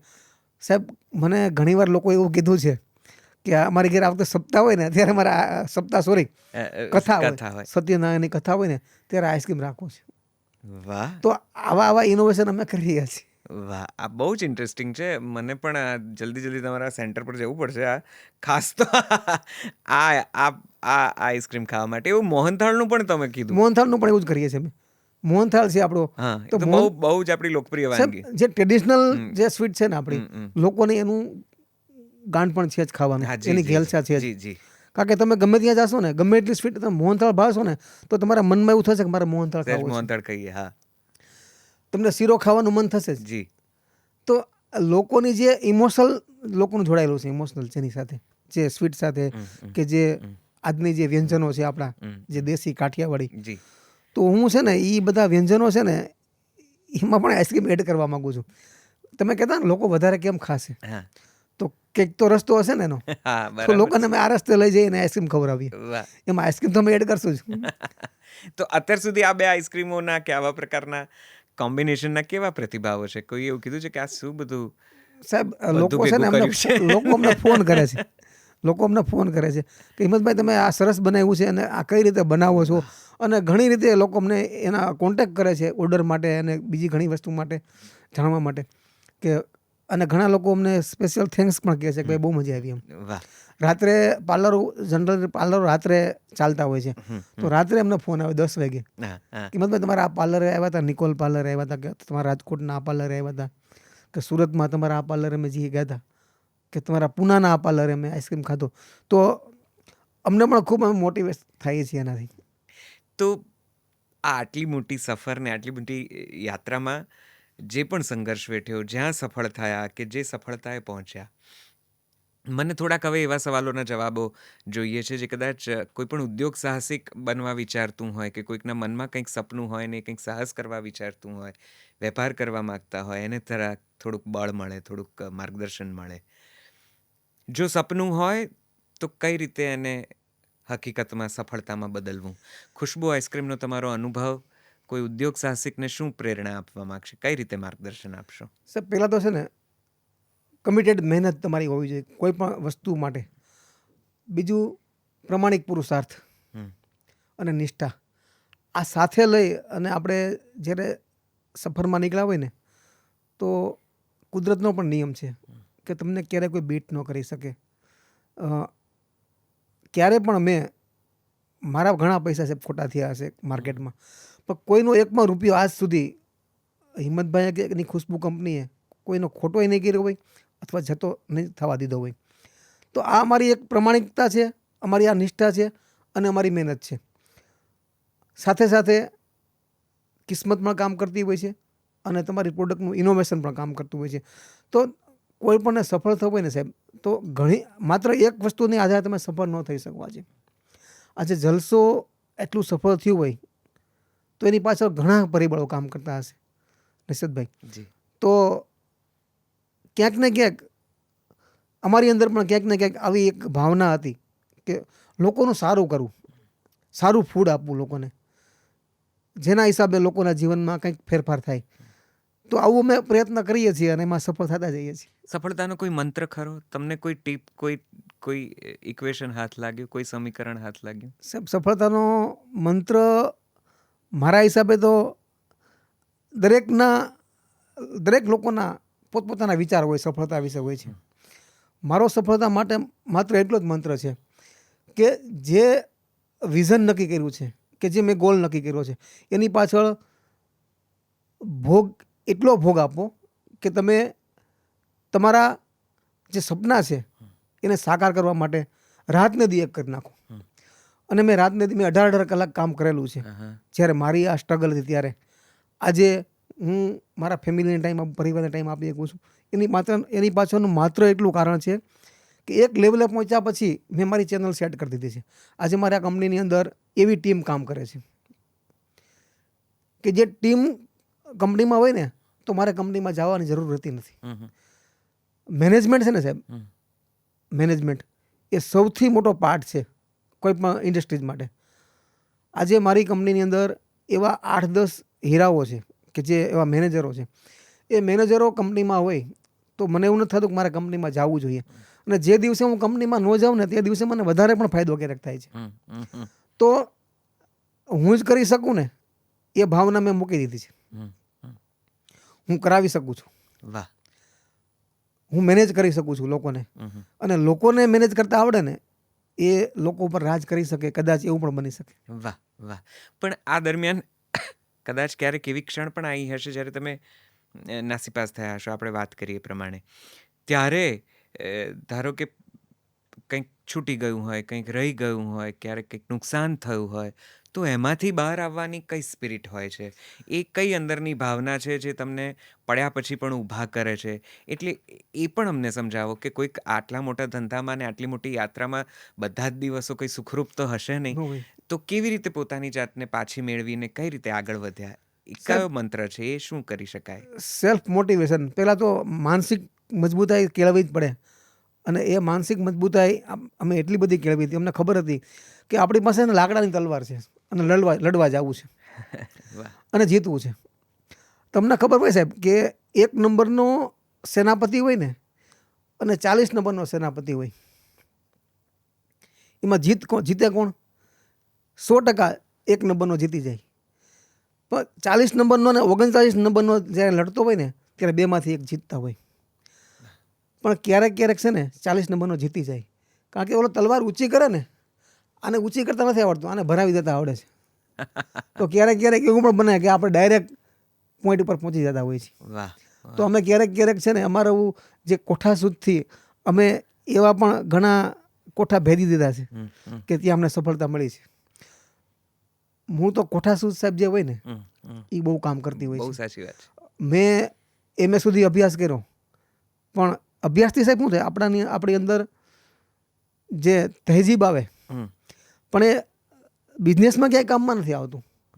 એ માત્ર ને માત્ર કોઠાસૂદ કામમાં આવતી હોય છે. બરાબર છે. મારા કેસમાં પણ આવું જ બન્યું છે. કારણ કે હું MA હિન્દીનો વિદ્યાર્થી, મારે એને આઈસ્ક્રીમને સાહેબ ક્યાંય લેવા દેવા હતા નહીં, બહુ દૂર સુધી. પણ જ્યારે આપણી ઉપર બધું આવે ને કે ભાઈ આજીવિકા માટે કાંઈ પણ કરવું પડે, માત્ર આપણે આજીવિકા માટે જ આ બિઝનેસ ચાલુ, એવું વિઝન પણ નહોતું અમારું પહેલાં. એક આજીવિકા માટે અમે અમારું કામ ચાલુ કર્યું હતું. પણ જેમ જેમ તમે અંદર ઊંડા ઉતરતા જાઓ ને એમ તમને તમારી ઊંડાઈની કે તમારી પાંખોની ખબર પડે કે હું કેટલો ઉડી શકું છું. વાહ વાહ વાહ. તો ધીરે ધીરે અમે આ રીતે ઉડવાનું ચાલુ કર્યું. અને સાહેબ કદાચ હું આઈસ્ક્રીમમાં ન આવ્યો હોત ને તો હું સાહિત્યમાં હોત. કદાચ હું ને નેસદ સાથે બેઠા હોત. પણ બાય મિસ્ટેક હું આમાં આવી ગયો, આઈસ્ક્રીમમાં આવી ગયો અને આઈસ્ક્રીમમાં મેં મારું કરિયર બનાવ્યું. સાહિત્યમાં પણ બહુ જ રસ છે. સાહેબ ખૂબ જ રસ. હું ગઝલો લખતો, કવિતાઓ લખતો, નાટકો પણ લખતો અને ખૂબ જ શોખ હતો મને. પણ જ્યારે તમે કીધું ને સ્ટ્રગલ આવે ત્યારે ઘણું બધું છૂટી જતું હોય છે, ઘણું બધું મુકાઈ જતું હોય છે. મારાથી છે ને મારી જિંદગીનો ખૂબ જ જે સેન્સિટિવ પાર્ટ હતો કે જેના પ્રત્યે હું છે ને એક મારા બધા હથિયારો હેઠા મૂકી દેતો, એ સાહિત્ય અને સંગીત. મારે એને પણ છોડવું પડ્યું હતું. ત્યારે ખૂબ તકલીફ થતી હોય કે ભાઈ આપણો આ રસનો વિષય છે અને આપણે કરી નથી શકતા. પણ હવે એક લેવલે પહોંચ્યા પછી ક્યારેક ટાઈમ મળે ત્યારે સાહેબ શોખ છે ને ક્યારેય કોઈના ગૌઠા થતા નથી કે વૃદ્ધ થતા નથી. એ માણસની અંદર સજીવન થયા રાખે. હું તો કહું છું ડબલ થાય કે હવે નથી કરી શક્યા ને તમને બહુ ઈચ્છા થાય. આજે મને ગીત ગાવાની ઈચ્છા થાય, ગઝલો બોલવાની ઈચ્છા થાય, ગાવાનું મન થાય. એ શું કામ થાય છે કે આપણું છૂટી ગયેલું છે. વાહ. મને બહુ આનંદ થાય છે આ સાંભળીને, કારણ કે મેં ઘણા બધા સાથે આ આવા સંવાદો કર્યા છે ને કોઈકે પોતાના સ્વજનને યાદ કર્યા છે, કોઈકે પોતાના પરિચિત કોઈ વ્યક્તિને યાદ કર્યા છે, કોઈકે પોતાના ગુરુને યાદ કર્યા છે અને એમને છોડવાનું કે એમનાથી દૂર જવાનું દુઃખ વ્યક્ત કર્યું છે. હું બહુ ઓછા વ્યક્તિઓને એવાને મળ્યો છું જેણે એવું કીધું હોય કે મને સાહિત્ય કે સંગીત આ યાત્રામાં છૂટી ગયું એનું દુઃખ છે. એટલે મને બહુ જ આજે આ બોલતા પણ મને બહુ સારું લાગે છે કે હું એક એવા ઉદ્યોગ સાહસિકને, એવા એક સફળ વ્યક્તિને મળી રહ્યો છું કે જેને પોતાની યાત્રામાં સંગીત, સાહિત્ય, કલા છૂટી ગયા એનો અફસોસ છે. એટલે આ તો બહુ જ સરાહનીય વાત છે. સાહેબ, મારા બંગલોમાં બહુ મોટી લાઇબ્રેરી છે હા હા. અને આજે પણ સવારે હું 5:30 વાગે ઉઠી અને વાંચું છું. વાહ. ગમે એટલા સાહેબ, વાંચવાથી છે ને એવું નથી કે વાંચવાથી એક એનર્જી મને મળે છે અને આ એનર્જી છે ને મને કંઈક બિઝનેસમાં કામ આવે છે. અ, આજે મારી ઘરે જે બુક્સ છે, હું મારી કંપનીમાં કોઈ ગેસ્ટ આવે, કોઈ એવા વિદ્યાર્થી આવે, કોને કેવો રસ છે એવી બુક એને ગિફ્ટ પણ કરતો હોય છું. વાહ. કારણ કે એનાથી છે ને એક બોન્ડિંગ વધતું હોય છે મારું. અને મારું જે સાહિત્ય હું નથી કરી શકો ને એ મને ક્યાંક તો થશે ને. અને કદાચ કોઈક એક શબ્દ એમાંથી સમજી અને જો લાગી જશે કોઈને તો એ પાર થઈ જશે અને મારી જે એક આ મહેનત છે એ પાર પડી જશે. તો હિંમતભાઈ, મને એ કહો કે તમારી યાત્રા અદ્ભુત છે.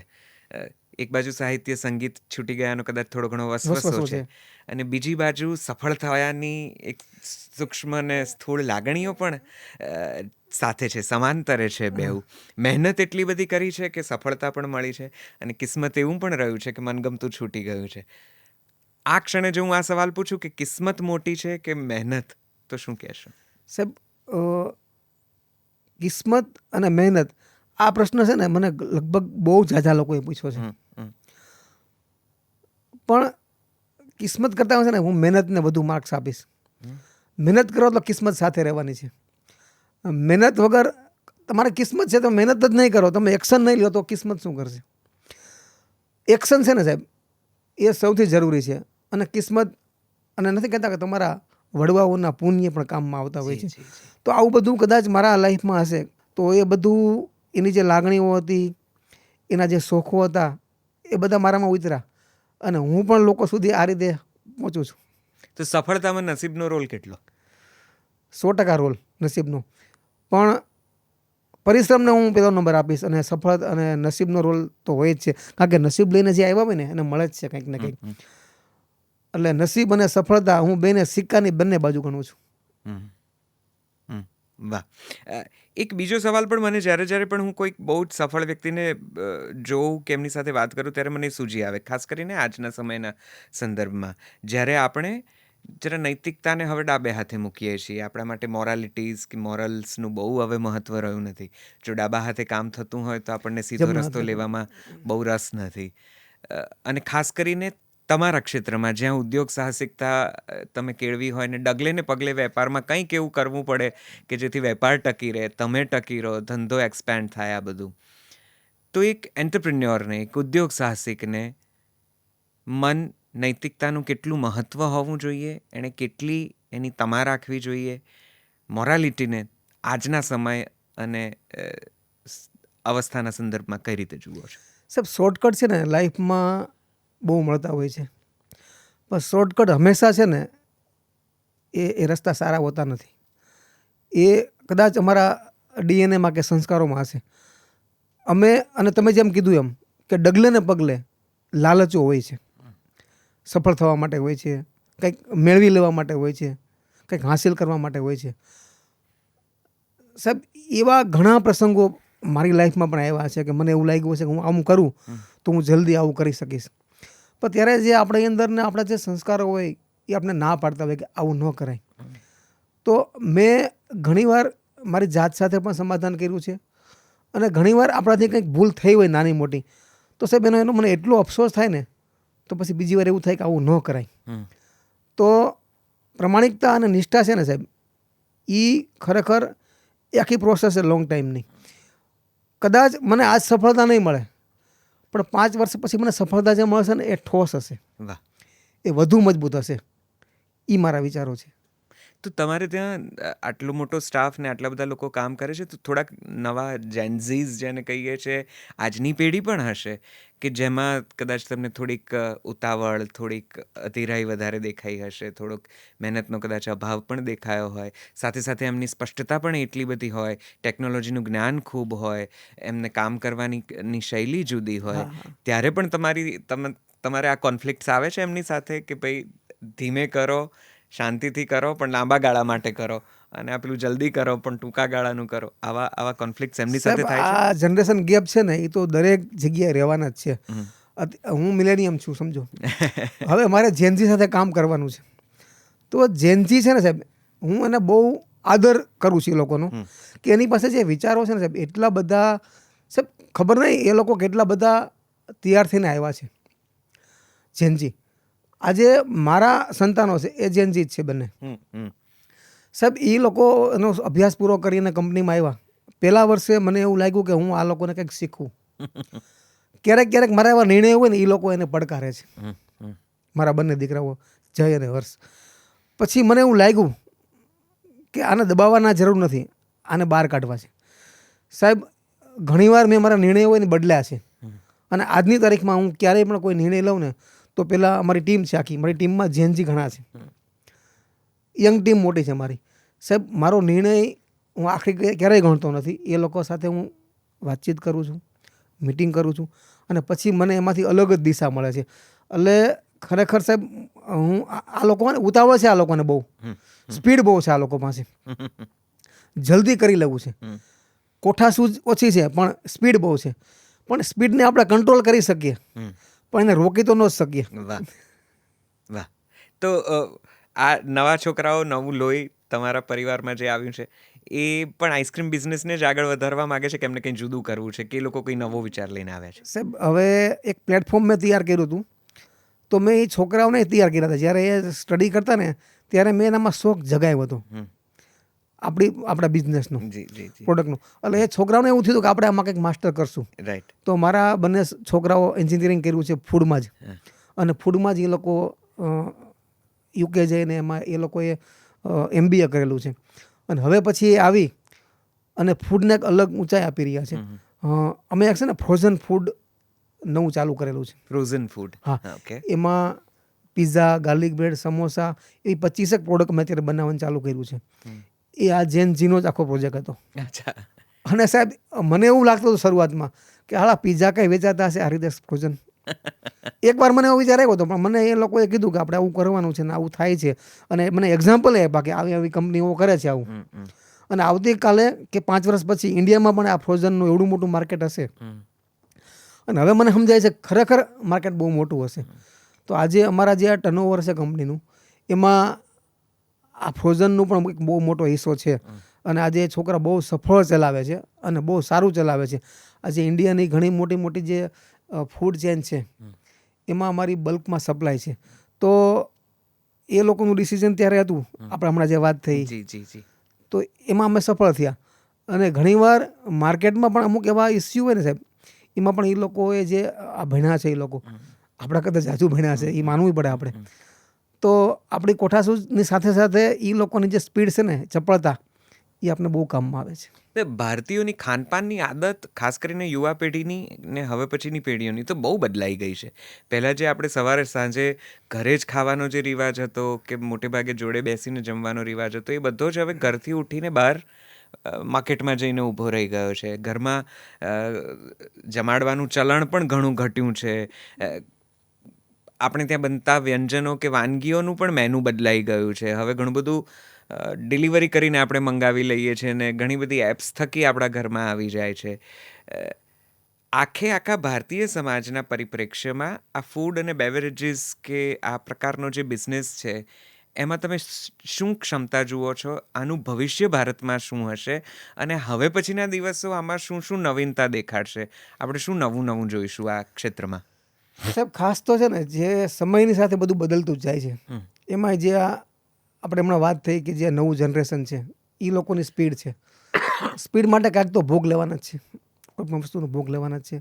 આજે આપણા મોટા મહાનગરોમાં પણ પતિ પત્ની બંને જોબ કરતા હોય છે. એ લોકોને રાંધવાનો ટાઈમ હોતો નથી.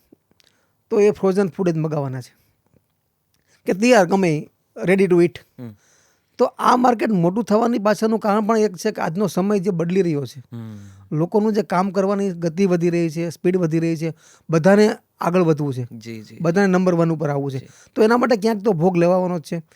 તો એના હિસાબે જ કદાચ અમારી ફૂડ ઇન્ડસ્ટ્રી આટલી બધી ગ્રો કરી રહી છે. Right right.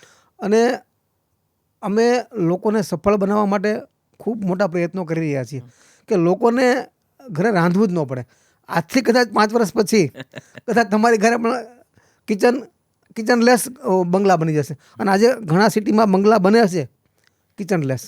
નીચે એક સેન્ટ્રલ કિચન હોય અને ઉપર બધા ફ્લેટ હોય, ત્યાંથી બધાને ખાવાનું આવતું હોય છે. અથવા પતિ પત્ની જો બંને જોબ કરતા હોય તો એનું આ બ્લિંકિટથી અથવા આ ફ્રોઝન ફૂડ એ ઘરે આવી અને એ લોકો 5 જ મિનિટમાં માઇક્રો ઓવનમાં મૂકી દે અને પછી ઓવનમાં મૂકી દે, 5 મિનિટમાં રેડી. બરાબર છે. અને એ સ્વાદ પણ કેવો ફ્રેશ જેવો. અમે આમાં કામ કરી રહ્યા છીએ. વાહ. તમે પોતે બહારનું ખાવાનું કેટલું પસંદ કરો છો? બહુ ઓછું સાહેબ. ખરેખર તો હશે ને પિઝા એ અમે આજીવિકા માટે કર્યા છે, મારી આજીવિકા માટે. જો અમારા જનરેશન ખાય છે બધા, હું પિઝાથી દૂર છું. બરાબર છે. સમોસા કદાચ હું ખાઉં પણ ગાર્લિક બ્રેડ ને પિઝા એનાથી હું દૂર છું. કારણ કે મને ખબર નહીં કે કેમ મને નથી ભાવતું. બરાબર છે. લોકોને ભાવે છે એ અમારી સફળતા છે. હા બરાબર છે. એક પેઢીને પિઝાથી ઘણી બધી તકલીફો છે એ સમજાયું છે, કારણ કે કદાચ એમના ઉછેરમાં એમના જીવનમાં એ આવ્યું જ નથી, અથવા તો આવ્યું ત્યારે ઘણો મોડો અને મોટો સમય. સાહેબ એનો કોઈ વાંક જ નથી. એમનો કોઈ વાંક કોઈનો કોઈ વાંક જ નથી, કારણ કે સમય જેવો પરિવર્તન થઈ રહ્યો છે ને તો એ લોકો એ ગ્રેડમાં આવી જ ગયા છે. હા બરાબર છે. તમારી ત્યાં 400+ એમ્પ્લોઈઝ કામ કરે છે. મેં તમારી કંપની વિશે જે થોડો ઘણો અભ્યાસ કર્યો એ, અને એમાં 80% મહિલા કર્મચારીઓ છે. જી હા. આ બહુ સુંદર વાત છે. સાહેબ કેવું છે કે ખાસ તો એના 2 કારણો છે. એક કારણ તો એવું કે મહિલાઓથી જે ચોકસાઈ થાય ને, જે અમારું ફૂડમાં હાઇજેનિક હોવું જોઈએ, એ મહિલાઓથી હાઇજેનિક કન્ડિશન છે ને એ લોકો એને દરેક રીતે હાઇજેનિક કરી શકે છે કામ. ચોકસાઈ એનામાં હોય જ છે મહિલાઓમાં.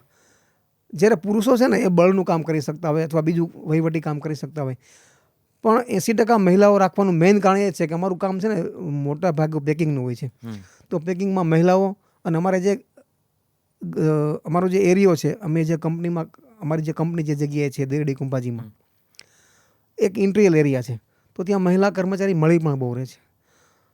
અને એ લોકોની રોજીરોટી પણ ત્યાં ઊભી થાય છે. આપણા પ્રધાનમંત્રી માનનીય નરેન્દ્રભાઈ મોદી એનું પણ સ્ત્રી સશક્તિકરણના એ કાર્યક્રમો આપી રહ્યા છે અને એમાં ખૂબ કામ કરી રહ્યા છે. તો અમે પણ ક્યાંક ને ક્યાંક નેશનના જે બોન્ડિંગ થઈ રહ્યું છે એના ક્યાંક ને ક્યાંક અમે સહભાગી બનીએ તો અમે વધારે લેડીઝને પ્રિફર કરીએ છીએ. એનું કારણ છે કે એક તો એની ચોકસાઈ અને બીજું અમે એક આજીવિકા ઊભી કરી રહ્યા છીએ ત્યાં. આજે 400+ એમ્પ્લોયમાં 80% મહિલાઓ હોય તો સૌથી મોટો રોલ અમારા કામમાં અમને સપોર્ટ જે મળે છે ને એ મહિલાઓનો મળે છે. તો અમે વધારે આજે પ્રિફર કરીએ છીએ મહિલાઓને. તમે એમને મામેરા પણ કરો છો, એમને સામાજિક મદદો, એમના લગ્ન પ્રસંગોમાં પણ તમારી ઘણી મદદ. સાહેબ એ તો એક આપણો પાર્ટ છે, એક સોશિયલ વર્ક કરવું જ જોઈએ ખરેખર એક લેવલે પહોંચ્યા પછી. તો અમે એક ખુશ્બુ ચેરિટેબલ ટ્રસ્ટ પણ બનાવ્યું છે. એમાં અમે જરૂરિયાતમંદ લોકોને સહાય કરીએ છીએ. અમારી કંપનીમાં દીકરીઓ જે કામ કરતી હોય એના મામેરાથી માંડી નાની મોટી જે અમે આવી એક્ટિવિટી કરતા હોય, એક આપણી એક ફરજ બને છે એક સોશિયલ વર્ક કરવું જોઈએ એક લેવલે પહોંચ્યા પછી. પછી અમને આનંદ એનો છે કે આવું કર્યા પછી પણ અમને છે ને એનું રિટર્ન મળે છે. રિટર્ન એ મળે છે કે જ્યારે કોઈ દીકરીના લગ્ન થઈ ગયા હોય ને પછી સાસરે હોઈ ગઈ હોય, પણ 2 વર્ષ પછી કે 3 વર્ષ પછી જ્યારે એને ઘરે આવે ત્યારે એ કંપનીમાં આવે છે કે આ કંપની મારી છે. એક પરિવાર જેવી ભાવના છે ને એ મને જોવા મળે ને, એની આંખોમાં જે ચમક હોય ને સાહેબ, એ અમને એમ થાય કે આજ આપણું બેનિફિટ છે, આજ અમારો નફો છે, ટૂંકમાં આજ અમારી કમાણી છે. આવા ભાવ આપને આવે અને આ છે ને લાગણીથી જ આવે, બાકી કોઈ યંત્રવત કામ કરતા હોય તો ન આવે. બરાબર છે. બહુ સાચી વાત છે. નવી પેઢીને શું કહેવા માગશો? આજે તમે ઘણી બધી જગ્યાએ નવી પેઢીનું ચલણ જુઓ છો, એ લોકોને આગળ આવતા જુઓ છો, એમની શૈલીને જુઓ છો, કામ કરવાની એમની રીત પદ્ધતિ, વિચારો બદલાઈ ગયા છે. અને અનુભવી અને સફળ ઉદ્યોગપતિ તરીકે આ નવી પેઢીને કંઈ કહેવા માગશો? સાહેબ, નવી પેઢી છે ને, એના માત્ર એટલું જ કહેવાનું છે કે સ્પીડમાં થોડો કંટ્રોલ કરે ને તો 100% સફળ થાય. કારણ કે સફળ થવાના 100 કારણો છે એની પાસે. એની પાસે નોલેજ છે, એની પાસે સ્પીડ છે, ગતિ છે, અને એની પાસે એટલું બધું એનું માઇન્ડ ખુલેલું છે ને, તો મને ખરેખર ઈર્ષા થાય છે કે આપણે બહુ વહેલા જન્મી ગયા હતા. આપણે જેનઝી કેમ નથી? તો આ લોકો છે ને સાહેબ, ખરેખર થોડોક કંટ્રોલ એના શોખ ઉપર, કે અમુક જે ઘણા દૂષણો છે, આજે સમાજમાં દૂષણો પણ ઘણા છે. કારણ કે જ્યારે સમાજની અંદર આ બધું આવે ને, એટલે અમુક ખરાબ દૂષણો પણ આવે છે. તો એ લોકોથી, એ દૂષણોથી જો દૂર રહે ને, તો એને કોઈ રોકી શકે નહીં. આજે આપણે સુપર પાવર મોદી સાહેબને બનાવવું છે ને, એના માટે આપણા પાસે આ એક જ ટૂલ્સ છે, જેનજી. એ ત્યાં સુધી પહોંચી શકે, પણ એને જો કંટ્રોલ એનામાં આવે તો આજે નવી પેઢીને હું એટલું કહીશ કે કંટ્રોલ સાથે જો સ્પીડ લાગશે ને, તો એક્સિડન્ટ થવાનો ભય નહીં રહે. વાહ વાહ.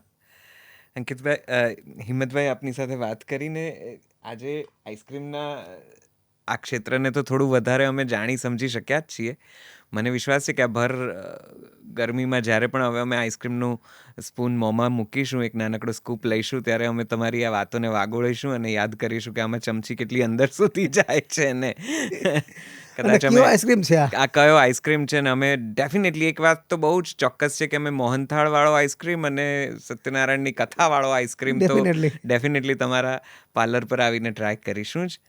જતાં આખી યાત્રાને, આ સફરને, આ સફળતાને કન્ક્લુડ કરવી હોય તમારા શબ્દોમાં, કંઈ તમે જેને થોડાક વાક્યોમાં સમઅપ કરવા માંગો, એવું કંઈ કહેવા માગશો?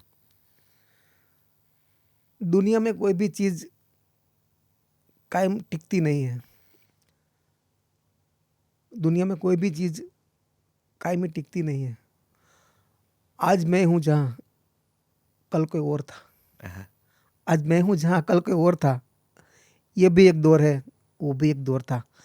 તો માણસો આવશે અને જાશે, ઇન્ડસ્ટ્રીઝ મોટી થશે, લોકો મોટા થશે, પણ અમે જે રીતે આજ ઇન્ડસ્ટ્રીઝને મોટી કરી રહ્યા છીએ, અમને ખૂબ આનંદ છે કે આજે અમારી પાછળ જે અમારી પેઢી છે, અમારા જે સંતાનો છે, કે જે નવું જેનજી છે, આખો હું બધાની વાત કરું છું, જનરલ મારા સંતાનોની જ નહીં, એનાથી હું ખૂબ ખુશ છું. ખુશ એટલા માટે છું કે એ કંઈક વિશેષ વ્યક્તિત્વ એ લોકોમાં છે અને કંઈક કરી બતાવશે એ.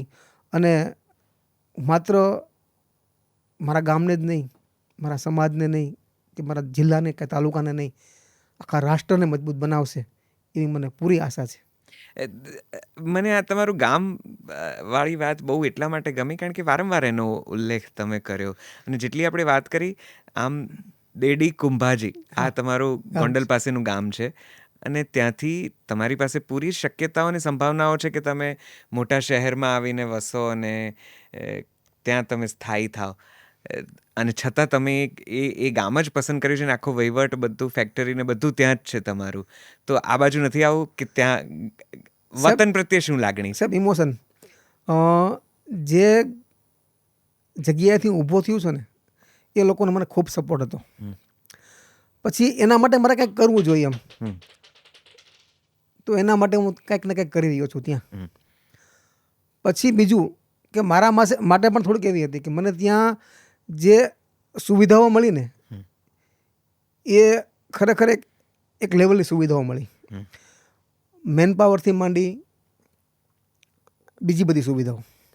હા, ત્યાં પ્રોફેશનલ એમ્પ્લોય અમારા ત્યાં આવે નહીં, એના માટે મેં ટીમ બનાવવા માંડ્યા, અને ટીમ બનાવી અમે જાતે અમે ટીમ મેન્યુફેક્ચર કરી. એના હિસાબે લોકો અમારે જોડાતા ગયા.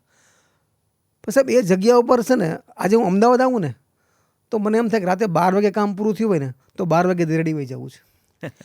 ત્યાં જે સુકન મળે છે ને, એ એક આખું અલગ પ્રકારનું મળે છે. તમને પણ તમારા ગામ પ્રત્યે આવી લાગણી હોય, વતન પ્રત્યે કોને લાગણી ન હોય. પણ સાહેબ, હું મને મારી જાતને ભાગ્યશાળી સમજું છું કે મારા વતનમાં જ મને મારા બિઝનેસ કરવાનો મને મોકો મળ્યો અને આ નસીબે અને કુદરતે મને આવી તક સાંપડી એના માટે હું મારા વતનનો તો ખૂબ ખૂબ આભાર માનું છું. અને વારંવાર એ નામ મોઢામાંથી આવે છે ને એની પાછળનું કારણ એ પણ હોઈ શકે. વાહ, ભાગ્ય તમને હંમેશા સાથ આપતું રહે અને ખુશ્બુ આઈસ્ક્રીમ નવી ઊંચાઈઓ હાંસલ કરતું જાય એવી અમારી ખૂબ ખૂબ ખૂબ શુભકામનાઓ. Thank you very much for joining અસ. અમારી સાથે જોડાયા તેના બદલ ખૂબ ખૂબ ખૂબ ખૂબ આભાર. આભાર. થેન્ક યુ ખૂબ આભાર. Thank you. હવે જ્યારે આ ઉનાળામાં તમે આઈસ્ક્રીમ ખાઓ ત્યારે આ સંવાદને ચોક્કસથી યાદ કરજો. આઈસ્ક્રીમના માર્કેટને સમજજો. કદાચ જો બાળપણની યાદ તાજી થાય તો પેલા કાજુ દ્રાક્ષના નાના સ્કૂપ્સથી લઈને ઘરમાં માએ બનાવેલી પેલી કોઠીના આઈસ્ક્રીમથી લઈને બ્રાન્ડેડ શોરૂમમાં કે કોઈક સરસ મજાના પાર્લરમાં જઈને ઓર્ડર કરેલો નવો આઈસ્ક્રીમ જ્યારે ચાખો ત્યારે બધી જ મેમરીઝને યાદ કરીને આ ગળપણને મહેસૂસ કરજો. આ સંવાદ પણ મને વિશ્વાસ છે કે તમને આઈસ્ક્રીમ જેવો જ ઠંડો અને મીઠાશથી ભરપૂર લાગ્યો હશે. સાથે ઘણું બધું શીખવા પણ મળ્યું હશે. વેપાર ધંધાની કદાચ થોડી ઘણી સમજ કેળવાઈ હોય, એ તરફ જવું હોય તો એક દિશા ખુલી હોય એવું પણ બનવા જોગ છે. ચાલો આ સંવાદને અહીંયા અટકાવીએ. અહીંયા આ મંચ ઉપર, આ પ્લેટફોર્મ પર નવા વ્યક્તિત્વો સાથે, નવી હસ્તીઓ સાથે મુલાકાત કરતા રહીશું અને જીવનને થોડું થોડું સમજતા રહીશું, માણતા રહીશું, ખોલતા રહીશું. હે ને? ભાષા અને સાહિત્યનો ઉપક્રમ લઈને બેઠા છીએ અમે અને એ અમારું મૂળભૂત કામ છે. એટલે અમારી જે મુખ્ય ઉપક્રમ જેવી એપ્લિકેશન છે ગુજરાતી સંગીત અને સાહિત્યને સમર્પિત, Jalso Gujarati music and podcast app, તેને એપ સ્ટોર અને પ્લે સ્ટોર પરથી ડાઉનલોડ કરવાનું ભૂલશો નહીં. અને આ સંવાદ ગમ્યો હોય તો લોકો સુધી પહોંચાડજો. આ ચેનલને શેર કરજો, સબસ્ક્રાઈબ કરજો. નવા પોડકાસ્ટમાં જલ્દીથી મળીએ છીએ. નમસ્તે. આવજો.